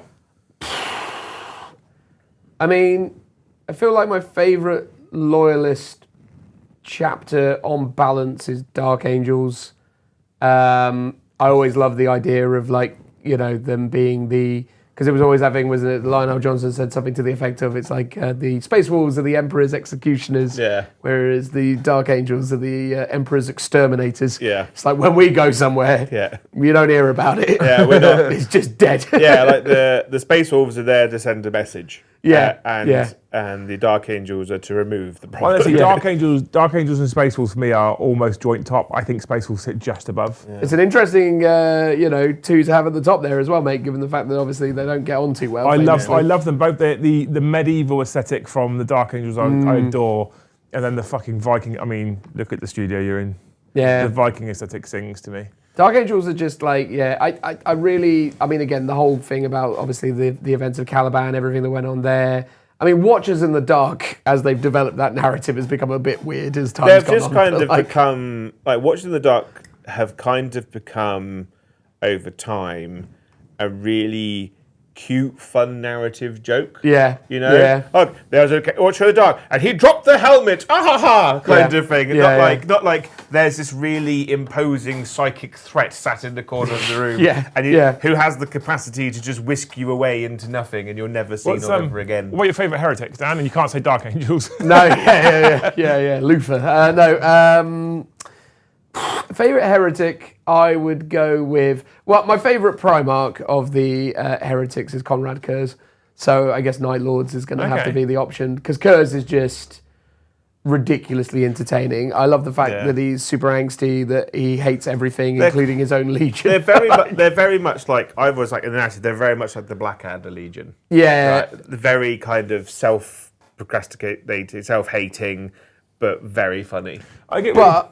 Just to say, the coolest heretic legion in terms of like actual, I like Kurz the most, and I like, as a result, kind of like Night Lords the most narratively and all the rest of it. But the coolest is Alpha Legion. Like Alpha Legion are just like all the maddest, funnest, craziest things come out of Alpha Legion. They're just amazingly cool. Like, every time you encounter Alpha Legion in a narrative, it's like, they're kind of cool. But I like the whole Alpha stuff. Although I think my favourite chaos is either World Eaters or Emperor's Children. And what makes me sad in 40k is they're both heavily restricted. Like, I really hate this whole World Eaters is just chain axes. Like, that's not how the narrative for them works. Lively Pilot says the Watchers of the Dark have become the Imperium's nurglings. yes, they really have. They really have. Yeah, there was a Death Guard. I think it's the Lords of Silence, which is overall quite a good book about Death Guard. But there's too many nurgling fart jokes in it, and I'm like, I'm an adult, for fuck's sake. Let me know what you think, chat. What's your favourite loyalist and what's your favourite heretic? So, I'm like, interested. I think it's fine to like a lot of things. Like, I'm really enjoying Imperial Fist and Black Templars as a lot, but I really like the painting them and the contrasting. Also, they just play the best at the moment. I love Templars too, actually, to be fair. Big fan. But there's really good Templars characters, and then like narratively, Grimaldus is great as a character, but that's because ADB's written him. And there's a new-ish book called Broken Crusade, right, which is about a Castellan and his unit of guys who have basically, there was a crusade that's going to a planet that's held by chaos, and his ship is the only ship that's turned up. Amazing. Yeah. And he's like, because he's belligerent, he's like, cool, we'll solve this problem ourselves. Yeah, we got this. Which results in them just crashing their ship into the planet. And but what annoys me about that book is that he's got a sword and a shield. That's not a legal loadout for a Castellan. But that book's really, really cool and really well written. Where's your combi flamer, sir? Yeah, and then like you read other Black Templar books like Siege of Terror, and they're just assholes. They're like, the entire line's crumpled around you. You have to fall back to help us defend this really important position. And the marshal's like, no, I put my flag here. This is where I'm staying. And like, but you'll die. And he was like, I don't care. And it's like, that's not helpful to anyone. Hell's Reach is a very good book. Hell's Reach is incredible. I mean, Grimaldus is super cool in that, but there are definitely instances where, there are definitely parts where it's like, you could be helpful right now. It's like, we will forwards. Yeah. Like, keep going. Yeah, you could do a thing that would actually help us win this battle. Nah. The only weird thing about Hell's Reach is how it ends. It just sort of basically ends with, by all accounts, they should all be dead. The chapel falls on their heads, and then they go, oh, it's fine. Yeah. We're all right. But I think it's just they're all dead. It's just, I think Hell's Reach is great, but it's also part of a larger story that expands for thousands of years on Armageddon. Yeah. Liam's tippy-tapping away. Yeah, so, right. The first thing I'm going to read out is a recent $10 super chat. I'm going to jump ahead from Matt O'Reilly that says, no wish, I know Joe hates it, please. And he said, because he says you hate giving out hopes, right? That was after he dropped 100 gifted members. 100 gifted members? Now, the reason why I typed away, the reason why I'm typing away is because YouTube so far has gifted out 50 of them. Yeah. We're on 24. Well, now it now shows me as on 74. Yeah. It doesn't look like it's gifted out the other 50. Oh. And sometimes what happens is it then flat cancels it and gives Matt the money back. So you don't want that. I just said to him, keep an eye on your bank, mate. Because if it comes back in, because if it doesn't come back in, it doesn't gift it out. Yeah. Like, he needs a refund because he's gifted 100. Oh, no, 150. Yeah, but will it hand it out though? That's this is what I'm saying. If it's locked, if it sticks, he might be in YouTube jail. no, because if he's in YouTube jail, it wouldn't come through. Oh. So if you look at it, right, the big box has popped up. It's not giving any out. Oh, maybe we're at max saturation. Everyone that's ever watched our channel. If, however, if it gifts these next 100 out that are now stuck, right, then it means that tonight you only got to get 26, Joe. Yeah. I mean, extraordinary generosity there. No need to stream at all. I mean, time to go home. Please still stream. I've got Space Marine need to play. You know? Yeah, you need to send me a list as well so I can get it written before I go to Kissing Club. I know, I mean Space Marine 2. What? I'll go and play Space Marine 2. No. I don't need to play tonight. Yeah, you do. Come on, Jay. Do your job. You got to show off Brother Captain Sean or whatever his name is. Yeah. Sean! Matt, thank you so much. They're all stuck, Thank you, mate. Matt. So they may come through. We have to sort of sit here for a bit. Luckily, we're normally on stream for another 40 minutes, right? I hope that your work installs like some kind of human milking machine. He wasn't. He didn't want to hope. This is the thing. He gifted 150. Didn't want to hope. Then you hope what? A human milking machine? Yeah, but like Explain what that means. for stress relief. For stress relief. Yeah, like you go into a cubicle. Right. Yeah. Oh, I I see guess where you're it's going basically with like that. a work fleshlight, really, isn't it? Right, okay, fine. So, yeah. If they come through, Matt, you're insane, mate. And it takes a lot of pressure off Joe for tonight, look. Hey, that's wild. If it doesn't, just come back tonight. Just come back Well, for tonight. him, that'll be the morning, because he's in Australia land, isn't he? Oh, yeah. There you go. Yeah, although it's not 8 hours, What time is it?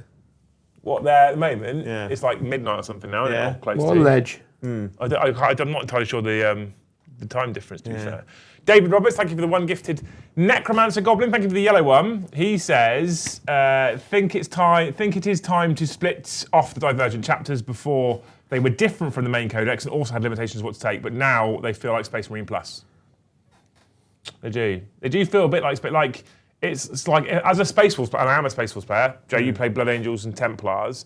To a degree, it's a case of you literally could take everything you want and more, because you've got access to so much stuff. It's almost too much stuff these days. I think it's too much, yeah. Overwhelming. Okay, yes and no, right? So I think to make like a good Templars army, like you have to take 15.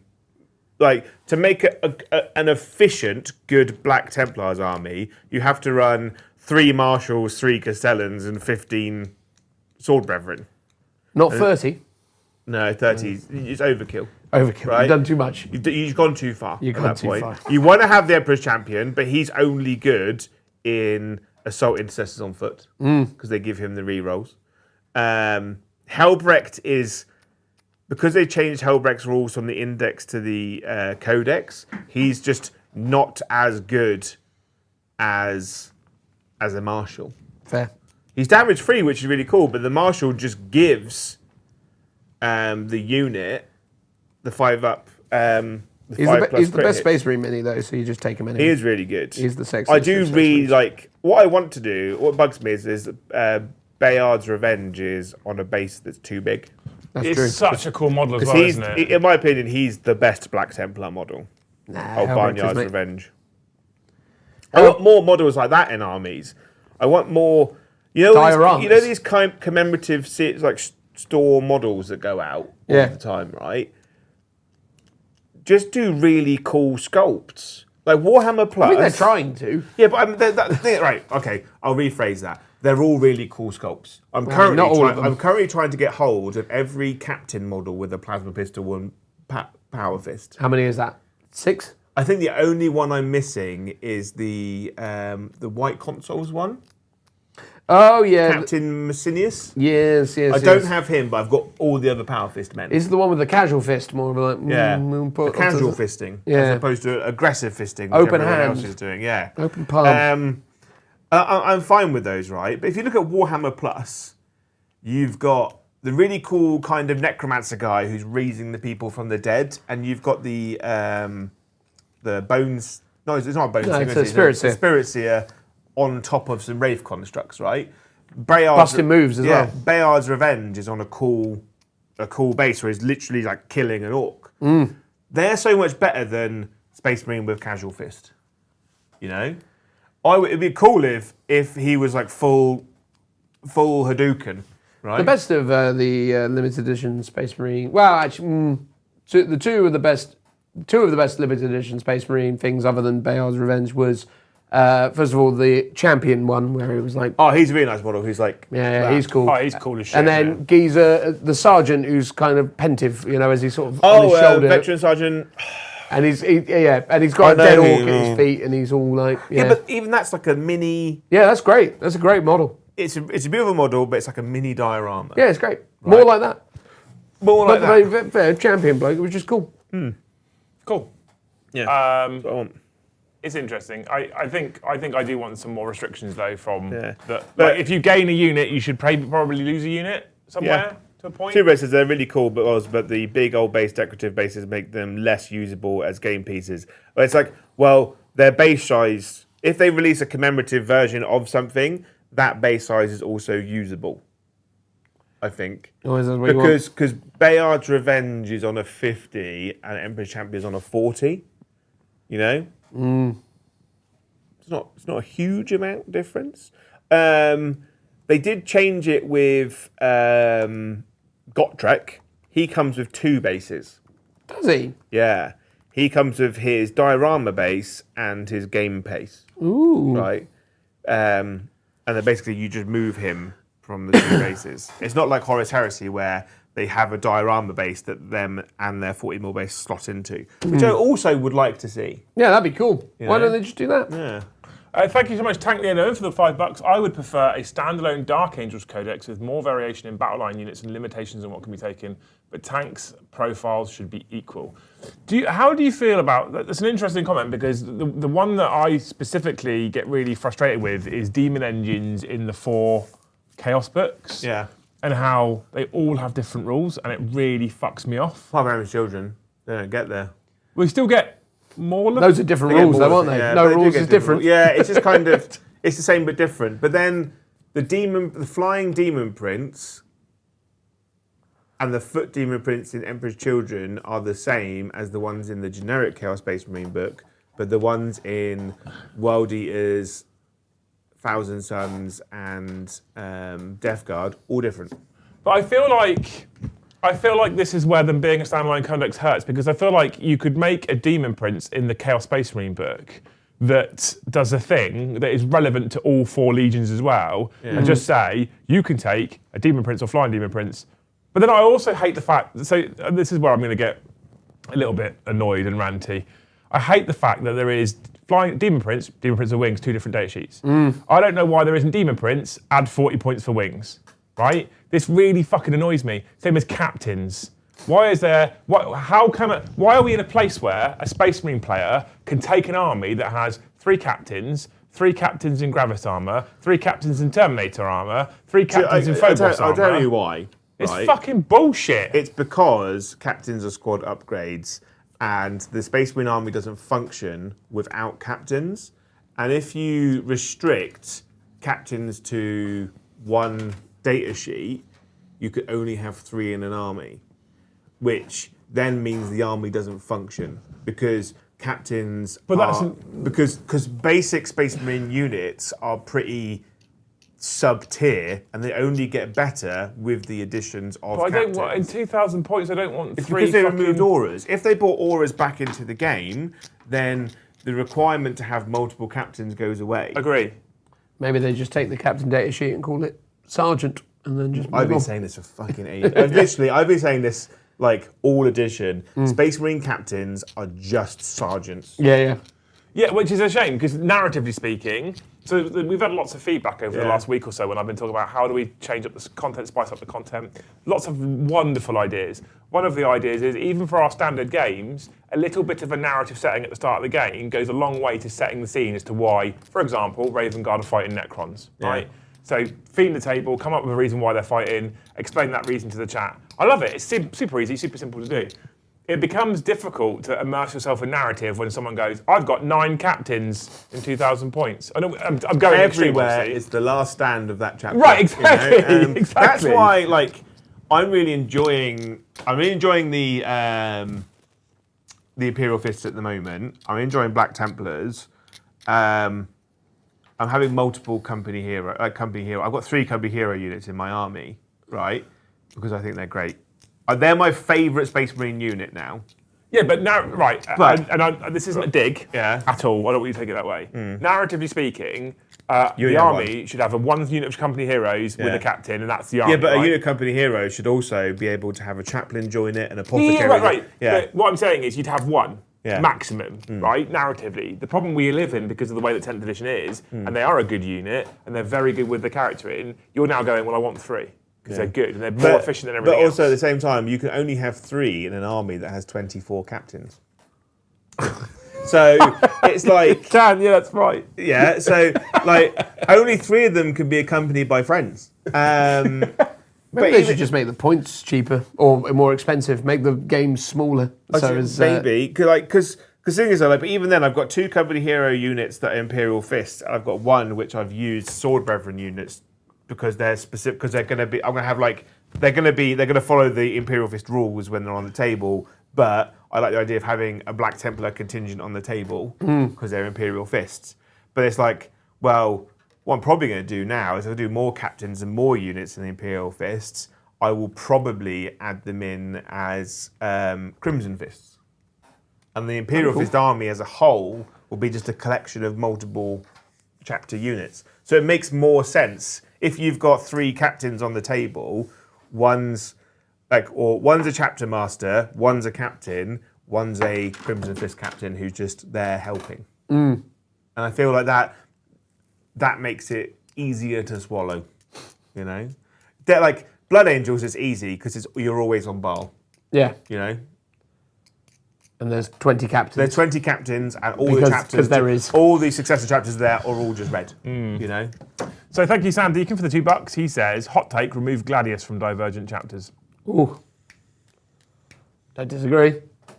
We'll certainly mix it up. I don't disagree with that at all. But there's a but. I feel there's a but there. They wouldn't be very good. There is a big but. Right? You cannot lie. And I cannot lie. Is when you remove Gladius from Blood Angels, it doesn't matter because Blood Angels have the 2 other best detachments in the game, right?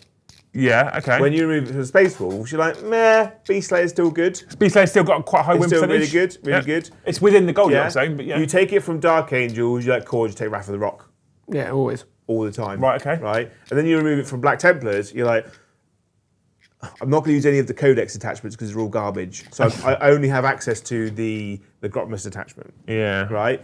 Why don't they just make the detachments better though?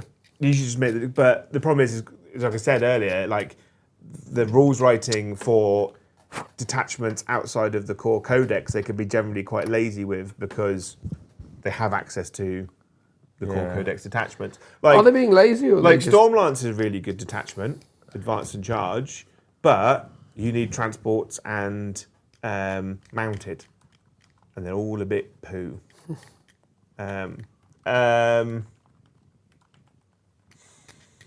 What else is good? Like the Vanguard detachment's all right, but but that's a shooting army, right? So Blood Angels, Space Wolves, Black Templars don't really function well inside Vanguard. So yeah, it's a hard one. You don't take the Imperial Fist detachment, the bolter one. No one takes that because it's just bad. And I was a little bit sad that Lysander's detachment wasn't the Imperial Fist one, right? Because I feel like Isn't that a really good detachment though? the new one's very, very good. Yeah. Right? It's very good.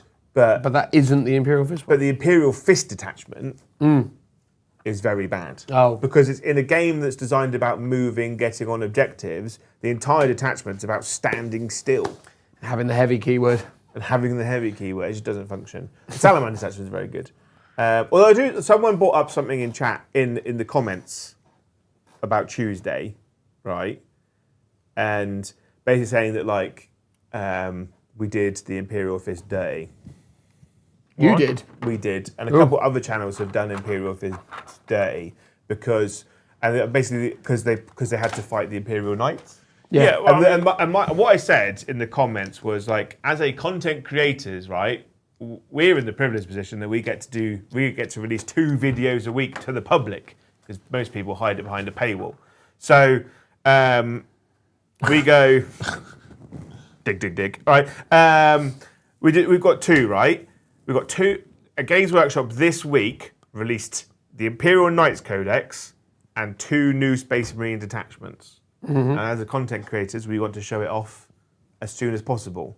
So I had to make the decision: do I put Raven Guard or Imperial Fist into Knights? And it was very much a case of which one loses less bad. Well, also, honestly, I did some working out. Yeah. And actually, if you'd have done what you would have done at a tournament, and if you'd have picked Assassinate and Bring It Down as fixed secondaries, you actually would have won by 8 points, I think it was, in the end. Yeah. Because you would have maxed your secondaries, right? Because you killed 4 knights, Yeah. that's 20 points, that's 40 points done. Yeah. But So also, actually, although you lost, you could have won if we'd have fixed secondaries. We just don't typically run fixed secondaries on the channel. and also like the army I ran wasn't super great because it was basically what we had access to because I started my Imperial Fist army when we got Lysander. So Of course, yeah, but, you know. But next time I run Imperial Fist, there will be more on the table. But my point remains, like, I don't take this as a dig, but the list you took is pretty shit on the whole, right? Oh, yeah. 900 points in 20 Terminators and 2 characters is in 10th edition competitively considered quite bad. Yeah. And yet, if you'd have taken fixed secondaries, you would have won by 10 points. So that shows that Knights' damage output is mental. But their resilience, they do get, like, there was one Knight that lost 17 wounds to bolters. Yeah. So, you know, they do die. Sternguard bolters, but... Bolters. Yeah, granted, but still. So you know, what we're showcasing is they can be beat. And I was talking about this in Thanes yesterday as well. Like, you control the primary, big Knights struggle with secondary, you win game. Yeah. Simple as that. Yeah, I think it's all right. I think Lysander, you only run in a 5-man Terminator squad because a 10-man unit is really hard to place and move around the table. Yeah. I think you don't run. I like the big 10-man Terminator brick with the -1 to wound standard, but you probably start it in reserve. Thing is, though, that I said in the comments that I will run that detachment again, not into Knights, because I think that army versus most other armies has a great time. I think they do really. That list I ran probably go really well into Orcs. It goes really well into Custos. It goes really well into a lot of things. I quite like it, Joe. I just think Knights is a really really good place. So Galahad Graham says, "Are Sternguard any good?" Yes. I mean, they're one of Joe's favourite units. I would argue that they're one of the best baseline Space Marine units in the game. I'd agree. I think they're amazing. They're so good. For the points as well. They're either Sternguard with I borrowed the accent. I don't know where it's from. Feel free to give it back. Sternguard with a Librarian are great. Yeah. Right? Because Librarian gives them a 4-up invuln. When they're shooting the over target, they re-roll all hit rolls and all re-roll all wound rolls. Indeed. So good. You get the 2 heavy bolters in there. The Librarian also gets access to the re-roll hit and wound rolls, and you just go always big attack, always dev wound shots with him. And depending on what detachment you go into, there are really, really good enhancements that you could put on that Librarian. Gladius, you give the unit sustained hits. Yep. Librarius Conclave has the best enhancement. It gives the unit anti-monster, anti-vehicle 4+. No, 5+. So when I played it into Tom, I think I killed Angron twice in one game with just that unit in one round of shooting both times. And also they get it in combat, right? So against the target in combat, they get reroll, hit roll, and wound roll as one. The best version of Sternguard, though, are Blood Angel Sternguard in Liberator Assault Force, because they go to 5 attacks each at strength 6, but what you do in Blood Angels is you put a Sanguinary Priest in the unit, because then he makes them all AP 1 and a 5-up feel no pain. Sanguinary Priest can go. Oh, you can go into Sternguard, can't so he? you put a captain. Very good. You put a captain and an apothecary in Sternguard in Blood Angels, Zero Assault Force, and there's not much that unit doesn't kill. Yeah, that is crazy good. Like they will just go around topping off most units with 0 effort. I like taking with my Dark Angels. I just put Azrael in. Dark Angels with Azrael so is really good. You could take 2 units of Sternguard, 1 unit Azrael, 1 unit with a Librarian. Yeah. Because both units then have a 4-up invuln. And then you could actually, you could do Gladius to give us a state. Yeah, that's actually very good. So good. That's really good. So I was looking at a list yesterday, actually. Many moons ago, Tony Gorgon gave me a Storm Raven. Oh, love a Storm Raven. I've been trying to figure out what colour to paint it. It's now going to be yellow. Oh, amazing. Right. I'm here for that. It's going to be yellow. And it's going to just always be filled with Sternguard, because it flies across the table 20 inches, fall out like tumbling monkeys, and just one pump a unit. I've just talking about favourite units. I'm starting to write Andy's list for tonight, right? I've just written a unit you're going to love, Joe. Royal Warden, Orokin, 2 Crypto Thralls, 20 Warriors. 20 Warriors? That's not a problem, really, for the Raven Guard. No? You're okay with that, yeah? It's not a problem at all. Okay. I used to like Raven Guard. Raven Guard just go like, thanks for coming. I used to like with the Blood Angels in the Storm Raven, where you would take the Stern Guard in the Storm Raven with the Sanguinary Priest and the Captain still, but then you drop them off, and then you'd have the Librarian Dreadnought on the on the thing. And then when people were like, "Oh, I better go and deal with them," the Librarian Dreadnought would just be 2+. Way they're out. I think like in that because I missed the Librarian Dreadnought. The Storm Raven can carry 1 Dreadnought chassis. Yes. I do think one of the best Dreadnoughts to put in it is the bog standard Boxnaut. Expand. Because it gives the unit reroll 1s to hit. Oh, So- yeah. God, it's got the old Wisdom of the Ancient thing. So obviously the Stone Guard are going to just 1 pump your over target, and then that Dreadnought's there, just give them rerolls to hit anyway. Right? It's a good close combat threat. You'd probably give it a multi-melter. Yeah. It's got a good gun, and it can take a flamer. And it's just a decent body to stand on objective and punch stuff. Because people go, oh, I'll quite happily charge a unit of Stern Guard, that's not a problem. But if I go, I'm going to charge you a Stern Guard that's got a Dreadnought next to it, they're like, Yeah, it's pretty decent actually, to be fair, the regular And Dread. obviously he gives it to the reroll to the Storm Raven as well. Yeah, because the Storm Raven also still gets to blast out some shots in that situation as well. Because that's got Storm Bolt. Because the thing I used to do in the early days when I ran the Storm Ravens quite a lot is I would have one Storm Raven with like Death Company, and then I'd have one Storm Raven with Stern Guard. But then the Stern Guard one would basically stay and be an actual aircraft. Did we do a doubles event where you ran double Storm Raven? Or It wasn't a doubles singles event. It was it was the Hellstorm Wargaming event we went to up in Sheffield. I swear you also did it in Eastleigh. Yeah, I probably did. I ran it for a while. I was running that list quite consistently, and then it was literally you'd rapid ingress the Storm Raven on, and then because it was a flyer, it could move the entire distance of the table. Yeah. And you just literally be like, bam, over there, out they get, and then because even though the aircraft moves 100 inches, it's still a transport, and the guys just get out the other end. Yeah. Which is a weird little nuance of it. Thank you, Mr. The Hard One, for 5 gifted memberships. Have they come through? No, this is before. Okay. Matt's currently got 99 gifted memberships stuck Oh, out of the 150.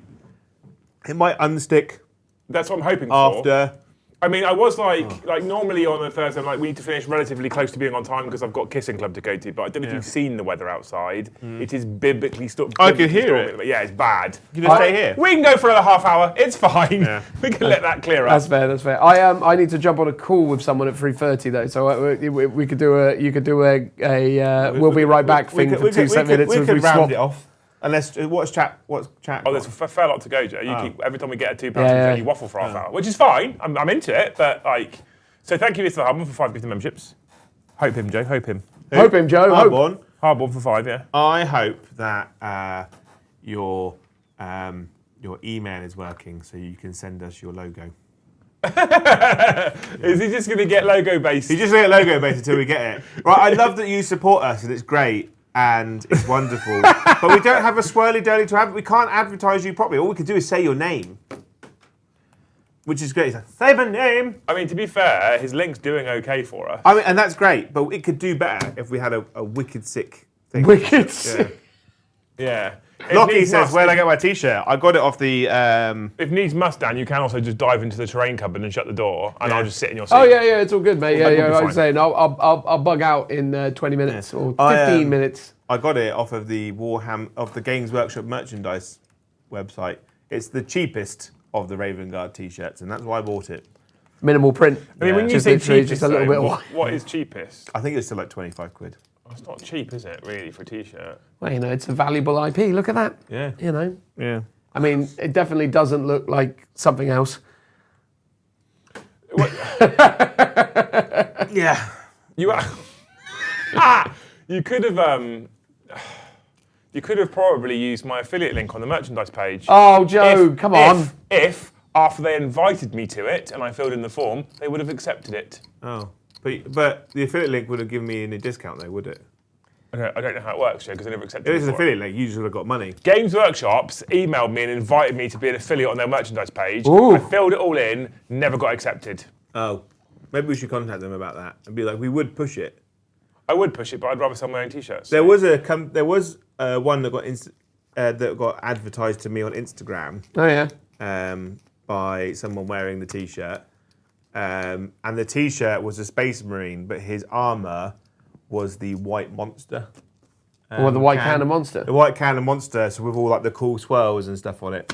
It was very cool. They know their market. I need your list at some point, Joe, as well, for Raven Guard. Yeah. Thank you, Will I Really Am, for $5. Can I ask about Tau? They have the gun speed, good rules chaff, yet never win tournaments. What do you think they're missing?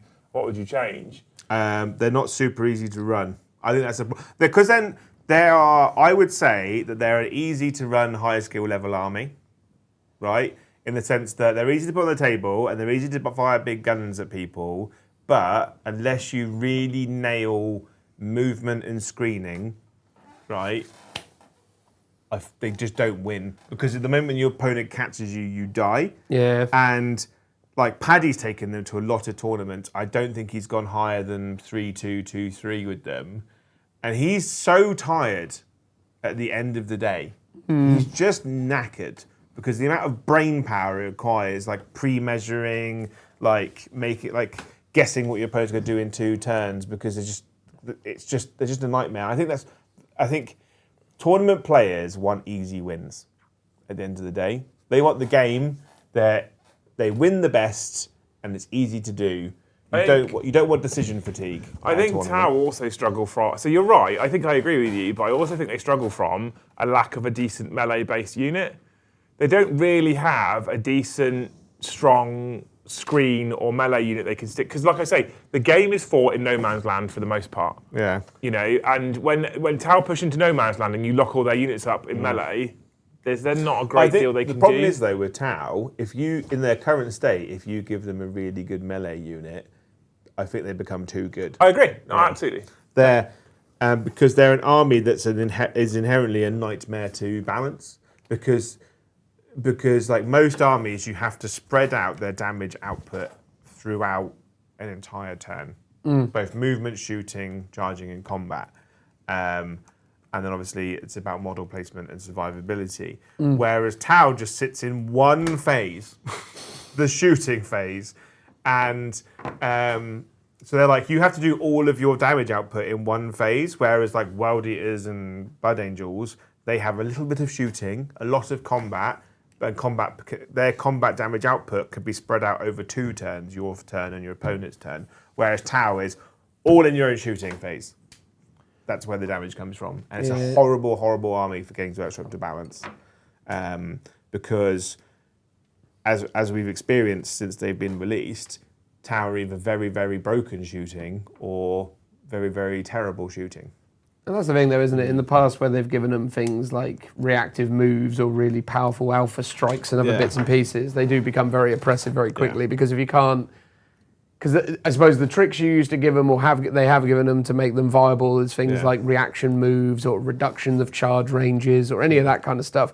But the minute you start actually kind of impacting your opponent by making them have negative fun, the army really isn't fun. I think Tau in their current spot are a very good, very well-rounded, balanced army. Like to Games Workshop's credit, apart from this slight change to marker lights, like Tau have been pretty well untouched this edition, right? Well, they had a terrible index, but their codex is much better. Also, so terrain this edition is rough on Tau. I think terrain this edition, full stop, is a problem.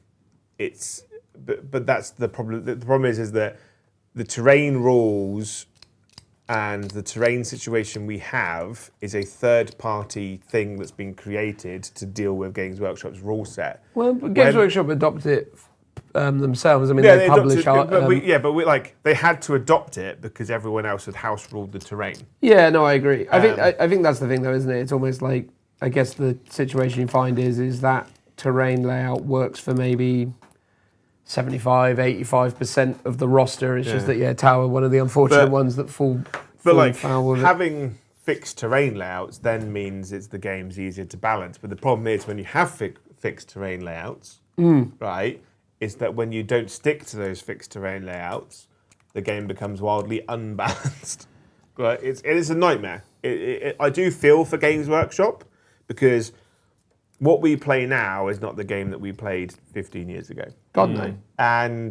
And we old men remember the old days, and we wanted to go back to the old days sometimes. Do we?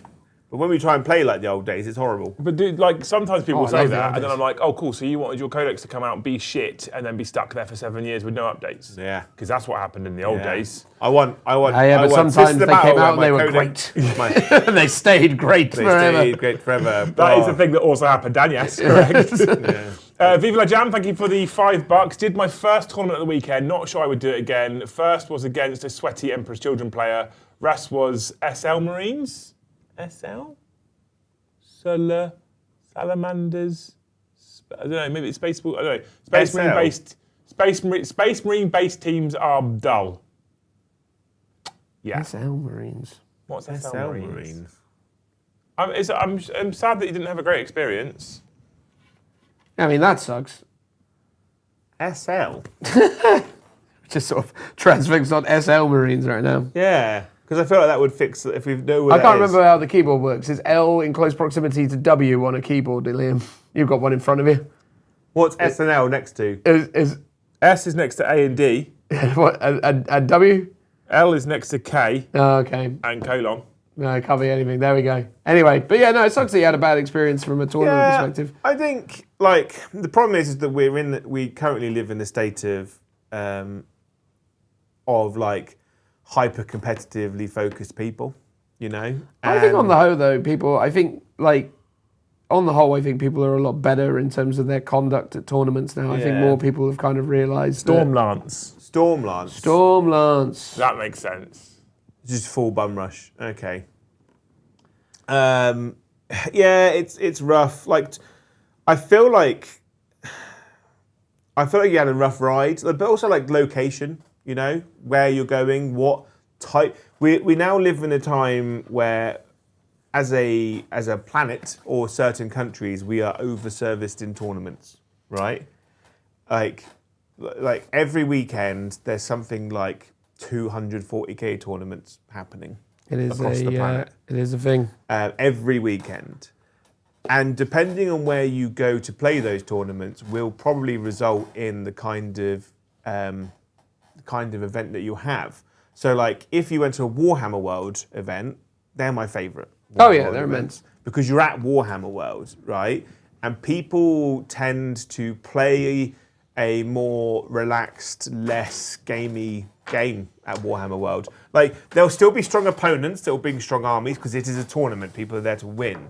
But, they're but it's a bit more relaxed, they're take backs. I actually counter that. I actually think I've had more sweaty kind of more. Maybe I'm the sweat.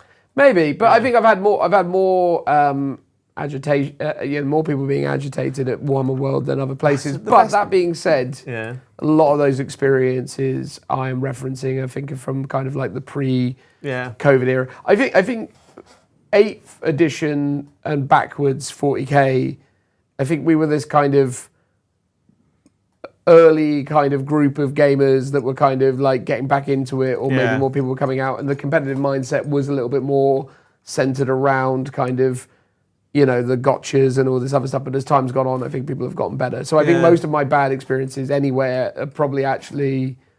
But also, I think it's my mindset as much as it is my opponent's, though, because I'm also not trying to win anymore. I mean, obviously, I am trying to win, but I'm not. I don't care if I win. Warhammer World. I used to care so much, Joe. Maybe 8th edition, early 9th edition. I suppose I had some rough events, but all of 10th, late 9th, all my Warhammer World events have been really, really good. If you go to the WTC, what's all Zach stuff? Yeah, I think so. UKTC tournaments. They're all in sports halls, cost efficient kind of tournaments, which obviously services the people that just want to be there. But it also allows them to achieve capacity, right? Yeah, and I do find that the UKTC events are a bit of a shark tank, right? Everyone's good, but again, everyone I've played at UKTC events have been great. I think I've done one UKTC event and I thought it was awful. Really? Yeah, I did not like it at all. I mean, I'm not a huge... I mean, sometimes I feel like Sometimes I feel like with the terrain layouts they do, it's almost like they've picked the most like visually offensive like collection of like mats and terrain in the sense of they're like, what do we do with all of our bright yellow ruins? Oh, we'll put them on putrid green terrain or something. It's always like, okay. Beachhead's always great. Mikey's events up in Sheffield. I had a great time really at Mikey's event. Great. Yeah. Like little local tournaments, or I find it always a bit of a potluck because you will find like little local tournaments. They're either great fun or like 4 out of the 10 people that have turned up have just come with the most meta chasing tournaments that you've ever seen. Oh yeah, that's like, when we go and do like the entoyment events, like when we do those little one dayers, it's like a Shark Tank, isn't it? Like there's always like what's his face, Shapiro and them lot who are like absolute monsters. Yeah. You're like, Off the table, really nice. Oh, they're always really nice. I think just in their gameplay, they play hard. Who put the super chat in? That was Viva Jam, who also became a Hositia member. Viva Jam. Did you go on your own as well? I think that's important to know. Come to Beachhead, you have a great time. A lot of the tournaments I go to, I never go alone. I always go with friends. There's always a group of us that always go to the tournament. Showing off that you got friends now, Joe. Yeah. Yeah, that's me. That's you. Are you offering to go with, I can't remember the name. No, it depends where they are. Show them a good time.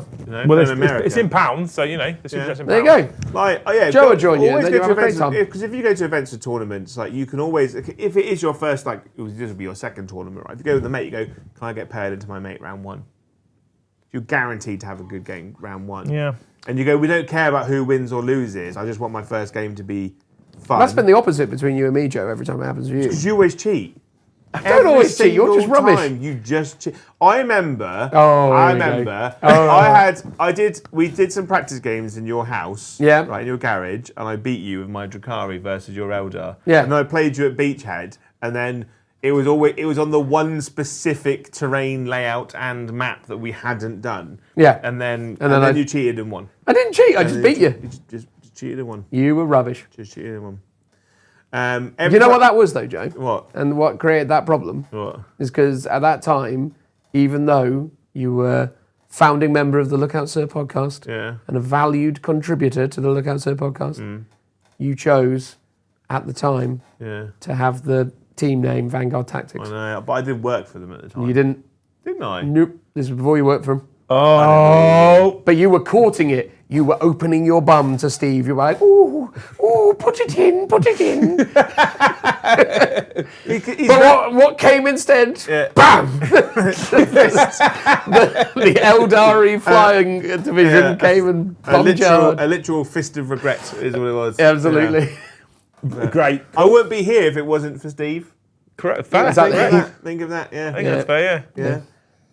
I don't like to think of it because it means I have a reason to be grateful. If I didn't learn to despise him, I would have been there forever. Yeah.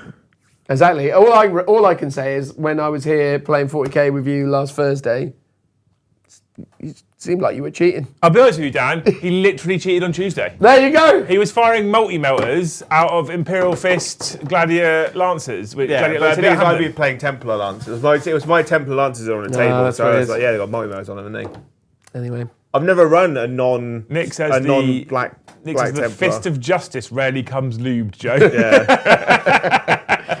To be fair, my army that time was pretty mental, though, wasn't it? It was the flyer spam. Flyer spam. Yeah. Now there's actually a fair amount to still get through, Dan. Do you want to do the hot swap now? Yeah, let's do the swappy swap. Do you want to mute your mic on the pack? Thanks, all. It's been a pleasure. See you again next week. Why does Joe go at the same time and ask you to come off screen? I'm doing stuff, I might as well take this opportunity. Exactly. The air has been disrupted. Yeah, if you leave your mic on the table when you get the chance, mate, and I'll come and sit there because otherwise this mic crackles over there. Oh, I see. So, fun. It's fun, chat. Yeah, sorry. I would linger, but I literally have to have a work call. Well, not a work call, a future work call. Hopefully, a future work call. Exactly. Right. I'm a jobless bum these days, so I have to try and. 2 seconds, chat. 2 seconds.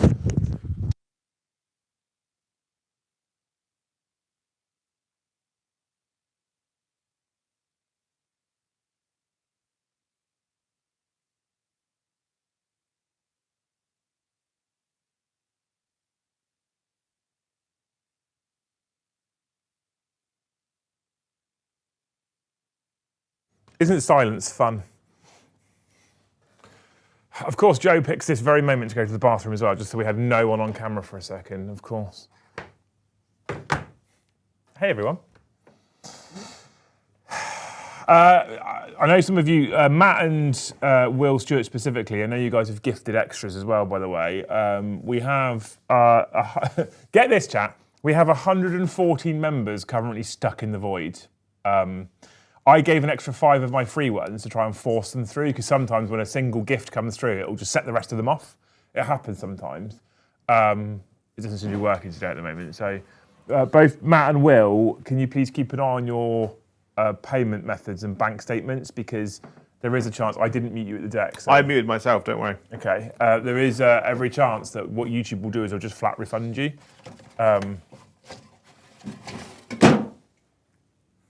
Oh, it's a monster day. So please keep an eye on it, because we don't actually get any visibility as to whether they come through or not. Now, what's happened with you, Matt, is YouTube's gifted out 51 of yours, which is weird. But it does mean that for the 3 blocks of 50, the first one, all 50 got given out. The second one, it's given out 1, which normally means they'll take your payment and they'll give us payment. The third block, it looks like it's given out none, which normally means they'll refund you and we'll get 0. So just keep an eye on your payment method, right? Same for you, Will. So you've gifted 10.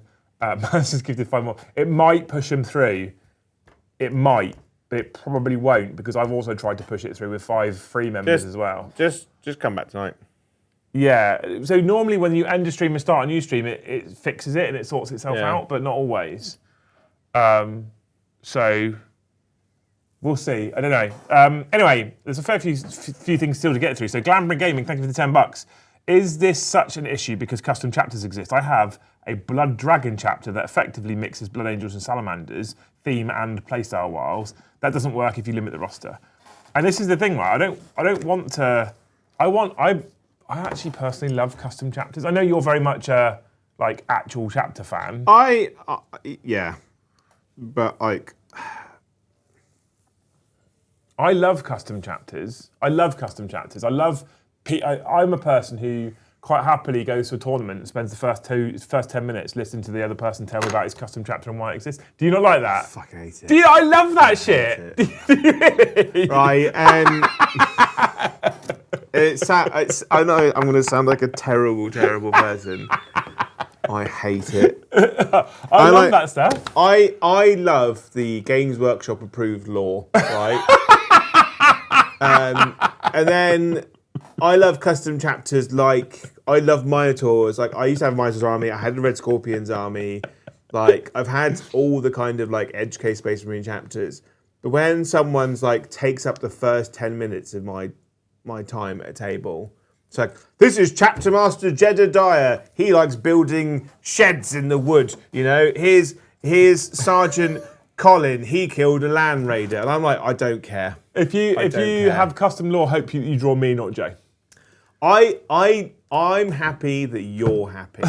Right? Right? I'm right. If you're going to Beachhead, by the way, and you draw Joe, even if you don't have custom lore, just make it up for the first 10 minutes. The thing is though, I like that you've created your own custom thing, right? Because it shows because you found a way to get to run what you need to run, and that's great, right? You're better than some guy who's just I want to take Ultramarines guys and I want to buy all the characters, but I only want to buy an army once. I paint it 3 colours. I don't care. Right? Those people are you're better than those because you found a way to explain. At the end of the day, why is there only right? Why is there only one Captain Sicarius? Right? Surely, out of 100,000 Space Marines, there's another Space Marine that's like Cato Sicarius, right? Why is there only one Shrike? There must be other stealthy Space Marines. Just remember, chat, I care about you. Tell me afterwards, right? I will pretend to care. As long as you buy me a drink. Yeah. This all stems from my days when I worked at Games Workshop, right?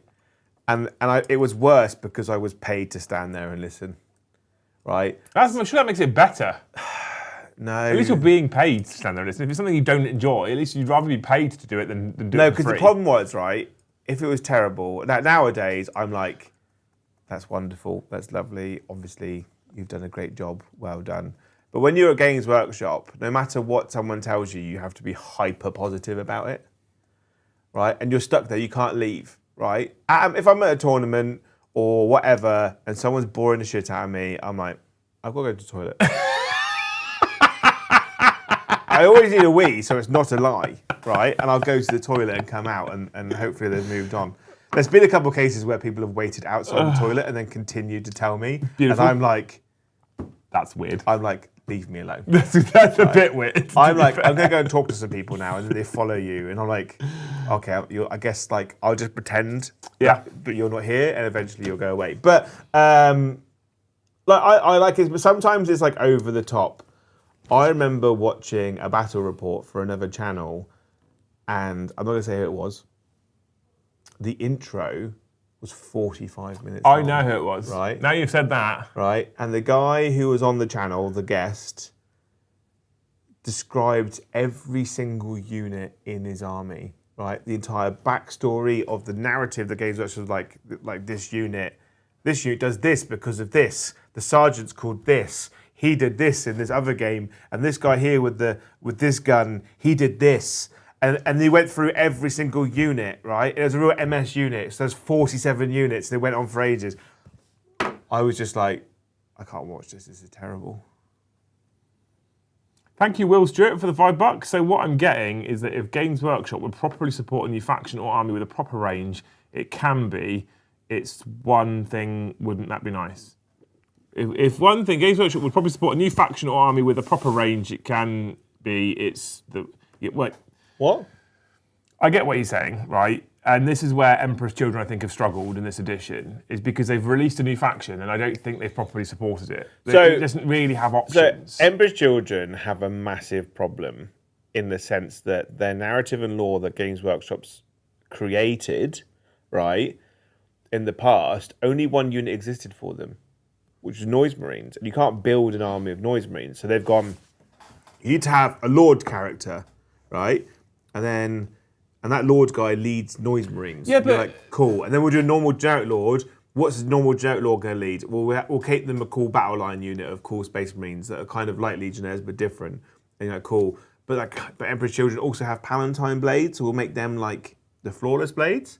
And then the problem is for Emperor's Children is like Emperor's Children narratively are the most fractured, divergent Chaos Space Marine Legion there is, right? Because every squad just in the Legion just split off to be its own warband, right? And they don't have anything because they just ditched it because they're like, if I can't have sex with it, it has no use to me, right? If I can't become one with it and I become some kind of giant like musical instrument, right? I don't need it. Like I've got a Land Raider here, it's useless to me. Right? So they just kind of ditch stuff, so they don't carry anything around with them. So for Games Workshop to create a codex around a Legion that literally doesn't care, right? Like, when it goes to war, like, the entire Legion hates each other. Yeah, but still, you know, it's still... I get it narratively speaking, but we're still in a world where you have 2 infantry units, 2 character units that aren't named, 2 named character units, 1 specialist unit, 1 heavy support unit. That's it. But also, the problem is, right, is when you create a new army, Chaos Dwarves would probably have this problem, Votan had this problem, Emperor's Children have this problem, is that when you create a new army, you actually probably create like 30 units for it. But if you release everything in one go, you have nothing to release in the next wave. Right, there's no way to continuously make money from that because you can't just redesign a unit because they're not going to re-release. But again, they had the option to give it more stuff from the Chaos Space Marine Codex. Yeah. So they could have range supported it with Chaos Space Marine stuff. I think their reduction of units was a way to combat the current meta of Death Guard and World Eaters, right? In the sense that Death Guard was the main culprit, but World Eaters had this problem, and so did Thousand Suns a bit. is that most of the armies of the other three were all basically the same. They were all just Vindicators, Predators, and then a couple of their own army units. And Games Workshop was like, well, how do we just stop that? Because we're just selling Heresy, Predators, and Vindicators. Right? That's all we're doing. Right? We're releasing these armies and they only want one thing. And it's a Games Workshop was like, well, this army doesn't have Vindicators and Predators because they just ditched them. Right? They have to rely on other legions to bring those along. But what they did is they didn't give you a way or opportunity to ally in other legions. And I think that's a major problem within Chaos Space Marine. I think that's actually quite interesting because I think narratively, creating a overall army from a multitude of warbands that perhaps impact each other in different ways is quite interesting. It would be quite fun to do, wouldn't it? So if you had 700 points of Word Bearers and 500 points of Emperor's Children, and then you have your remaining 800 points of Worldiers. And they all do different things. That's quite almost like the old. Do you remember old Drakari, where you took 3 patrol detachments and you had Homunculus Covens, Witch Cult, and Cabalites, like that? But for Chaos. So the new Demons detachment for Be'lakor allows you to take all the Chaos demons apart from the named Greater Demons, and then you have a selection of about 10 Space Marine units. So Terminators, Chaos Lords, Librarian, Legionnaires, Havocs, and stuff like that. So you could easily do that for Chaos Space Marines. You have access to all Chaos Space Marine units, but from Emperor's Children, you have access to Noise Marines, Flawless Blades, Lucius. From World Eaters, you have Khan, Berserkers, Normal Exalted, not 8-band. And you go from Death Guard, you have access to Typhus, Death Shroud, Plague Marines. Maybe a Blight Lord. So just give them options to take a little bit. And I think that's really cool because I think that's what Chaos is missing out on. Yeah. I think you're right. Yeah. But this is all relevant to the topic. It's interesting, isn't it? Tank, thank you for the 1 gifted as well. Ivy, thank you for the $5. My idea is to have a specialist slot in each squad, like adding characters. Special and heavy weapons can be sold separately to keep rules simple. The thing is, that's what we had with tactical squads and Astronautarium platoons and infantry squads, where you had 10 models and you could take 2 out and put a heavy weapons team in. You could take 1 out and put a special weapon, and you could do that with Space Marines. You could take 2 out, put 1 heavy weapon, 1 specialist in, and you could have a missile launcher. And they've come away from that, and I think they've come away from that to simplify it from a gaming perspective, because it's easier if a single... What's weird is they seem to have come away from it to simplify it. So from a gaming perspective, a player using that unit goes, I've got 10 bolters. I've got 10, what are they called, the Primaris ones? I've got 10 bolt rifles, right? They all do the same thing. Super easy from a playing standpoint. And that makes sense. They make it super simple. And then what they did is they released kill teams and allow you to take them in 40k. And then they have 25 different weapon profiles. That was almost a mistake. Yeah, it is, right? It's like a regression. And now they're in this weird place where basic infantry unit, you just get normal guns. Oh, you've got a kill team, you can have 15 weapons per player. I think the kill team loadout should be fixed in the box. So, because Age of Sigmar had this with... I've read it, and he can do it. Honest to God, right? He can do it if he doesn't mind me tabling in 2 turns. Because we still have to be done by 10:30. I love that from Andy. Yeah. You would crack on, mate. I'm not going to be here. Yeah. It's weird, isn't it? I don't know. I'm not against that idea, but I prefer the old days of points worth of things. So you had points for a heavy weapon and points for a special weapon. And if you had 10 points left over, you could add a melter gun to Space Marine squad. I think the kill team example, right? The biggest mistake that they've done with kill team is they've released units that are directly already used in the codexes, right? So in Age of Sigmar, you have Warcry and you have Underworlds. If you take the Underworlds kill team, the unit, they have a fixed loadout because they are 4 to 6 named people and they have those very specific units. But when you look at Guard, who have access to Kassakin, you go, well, you could take 2 melter guns, you can take 2 plasma guns, you can take a sniper rifle, you can take a guy with a mine, or you could take 2 flamers, or you could take 4 special weapons and they're all different. if they'd gone in the actual Kill Team box set, the box set is a guy with a plasma gun, a guy with a melter gun, a guy with a hotshot volley gun, and a guy with a sniper rifle, a guy with a mine. That should have just been the direct port into 40k, right? And that's just what they're built with, and that's what they have access to. It's easier when Kassakin are their own 40k unit, and then Games Workshop release a Kassakin Kill Team, which is like 7 guys, and that is a fixed loadout. I think, like, when you're trying to dual use a box set for Kill Team and 40k, I think it hurts 40k. I agree. Yeah. I agree with you. Yeah. Dan, thank you for the $2. This is when we talk about guardsmen and Krieg versus normal guardsmen and Joe loving infantry. He says every guardsman might be your personal Jurgen. Yeah. Yeah. Smelly. Yeah. Ollie, thank you for the $5. Would love a narrative Dark Angels detachment with a battle line Terminators and -1 AP Stormbolter. This is my hope for 11th edition. Disgusting. My hope for 11th edition is I win. My hope for 11th edition is 60 Terminators. We're putting out, what is that?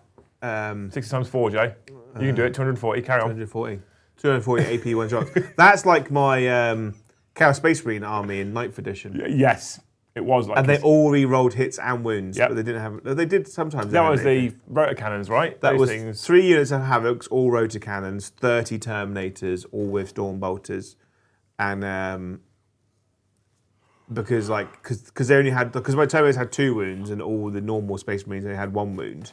Yeah. It was the amount of stuff you could put in our army was insane. Yeah. It was. I came second with that army, but it's only because 2 people in the top 3 dropped. Yeah. We then had the mad 150 from Matt, of which 51 have come out. So he's probably been charged for 2 of them at least. Yeah. 50 we're waiting for. If they would have all come through, Joe, you'd have had a really easy night. Like 0 pressure at all. Just come back tonight, Matt. He said he'll be at 6 a.m. He'll be in bed.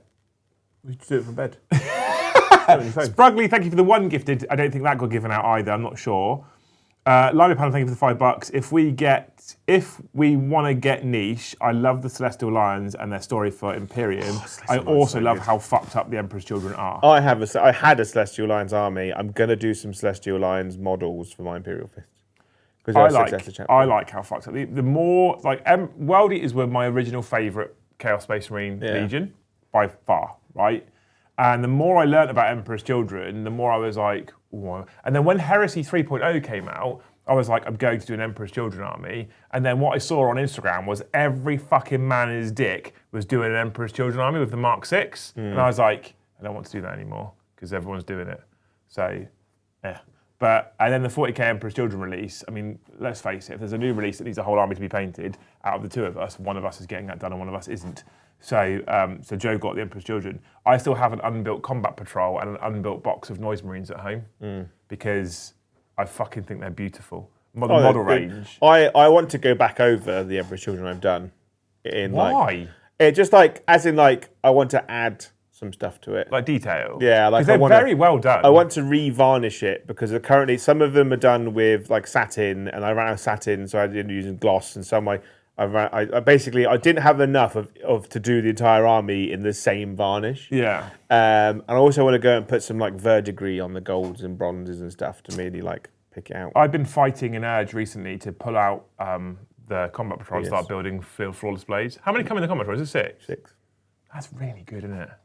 That's really good. My God. Sam, thank you for the $2. Deathwatch Loyalists, Night Lord's Heretic. Fair. Joe is a matter loving. Matt Loving. He's corrected underneath. I love Matt. I love Matt Varnish. Matt Varnish is great. Night Lord's Heretics as a choice is quite common as well, to be fair, Sam. That's when I asked what your favourite Loyalist and Heretic was. I think only Sam did it. Will, thank you for the 10 gifted. It hasn't given it out, but we're going to give him a hope anyway, just in case. I'm not going to do. I was going to say I'm not going to do any hopes for anyone that comes out afterwards because they're going to get a refund. They might get a refund. Yeah, That's what used to happen. we live in the world of maybes. And Well, I don't know, Joe. That's the problem. I'll do it. This will be the last one I'll do. Who is it? It's Will Stewart. Will Stewart. Well, he deserves it because he's very supporting. I hope, Will, that you become Batman. I'm Batman. Yeah. 1 Force All Guard chart for each detachment, says Flacco. I don't hate that. What's that? force organisation charts for the detachments. So here's your detachment, but here's the force organisation chart for that detachment. Yeah, like Heresy. I Could do miss something Force similar-ish. Last edition of Heresy had something similar. I miss Force Org charts, legitimately. Thank Yeah. you for the $2, man. Thank you, the Ever-Chosen, for the $5. When choosing the Demon Prince allegiance in CSM should change abilities, not stat lines. They are Demon Princes. Make them better stat-wise. Okay. Should change abilities, not stat lines. Yeah, stat lines should be... Do you think Demon Princes should be better as Demon Princes? Or do you think they then stray too far into the worlds of like Demon Primarchs? I think Demon Princes in... So we'll go Codex Space Marines, right? It shouldn't matter what detachment you're in, you should still be able to pick a mark. Yeah, agree. Right, and the mark should give... Because I'm playing Slaves of Darkness at the moment, and currently one unit in your army starts the game with a mark. They tend to have a banner, and that banner gives them a bonus. So like if you choose Khorne, you get +1 attack, and then if you've got the special banner, you get +1 to wound. And then every command phase, you pick a new unit to have a new mark. Which is cool. I don't mind it, but I think Demon Princes. But in that game, in Age of Sigmar, you pick a mark for Demon Princes at the start of the game. Yeah. And if you're Khorne, you get +1 attack. If you're Celeste, you get a 3d6 charge. Yeah. If you're Nurgle, you get a better Feel No Pain, and if you're Tzeentch, you get... Oh, Tzeentch is really cool in Age of Sigmar.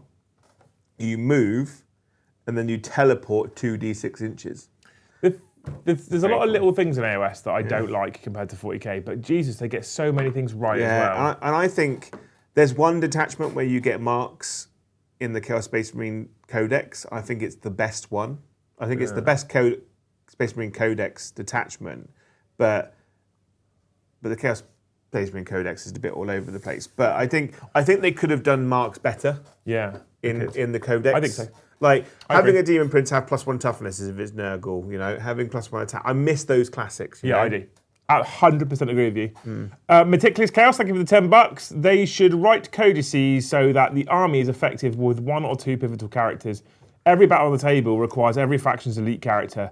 That needs to become the new norm. I fucking hate the fact that when I was looking on the Games Workshop website, the Element website the other day, Lucius the Eternal is still out of stock everywhere. Is he? And that's because every Emperor's Children player in the world still runs Lucius the Eternal. Because he is an auto-take character. Yeah. And it's not just him, there's a few. You said it yourself, Magnus for the Thousand Sons, right? Auto-take.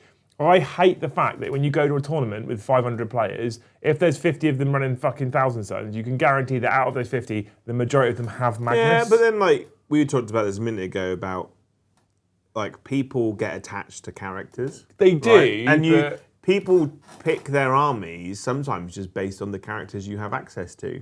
If I'm a Flesh Terror, as a Flesh Terrors player, I wanted to have Gabriel Seth because he was my favourite. And then they removed him. I was like, cool, I'm just not going to play Flesh Terrors really for a while. Yeah. And it's like, as a Blood Angels player, you've got a great suite of characters. Yeah. Right?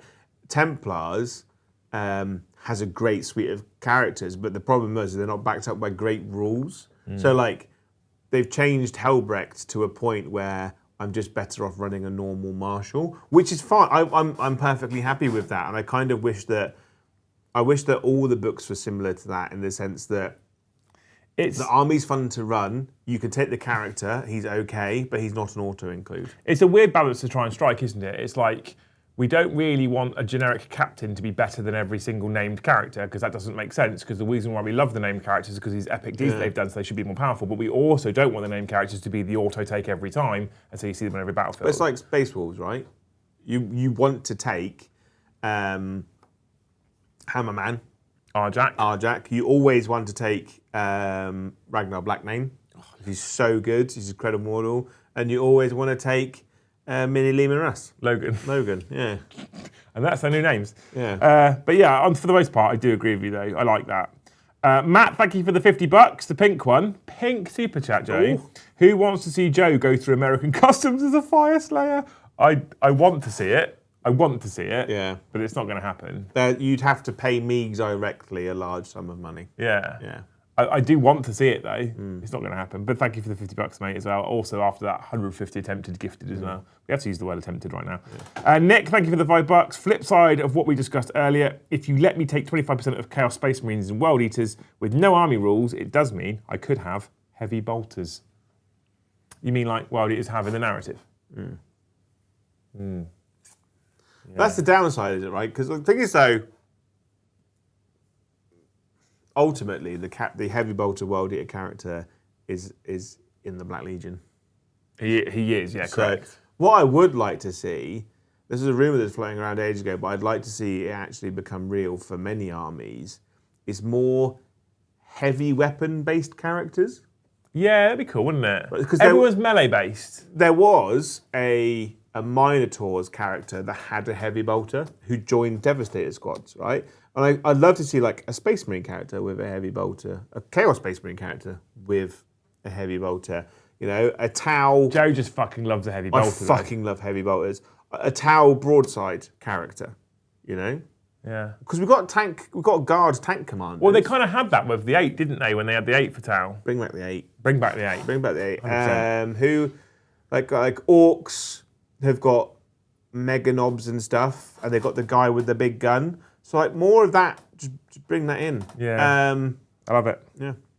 Matt then gifted another 5 to try and force through the members, but he also said he didn't want any more hopes. Yeah. Tony also gifted 1 to try and force through the members. Thank you. Sergeant Kronos doesn't count because he just rode around in a tank. Thank you both of you for trying to force those members through. I appreciate it. YouTube's got stuck. Oh, it does matter. Vehicle characters though make sense. Kronos, Pask, and Longstrike. They're all tank characters, which was really good. But they've all gone now. But they've all gone.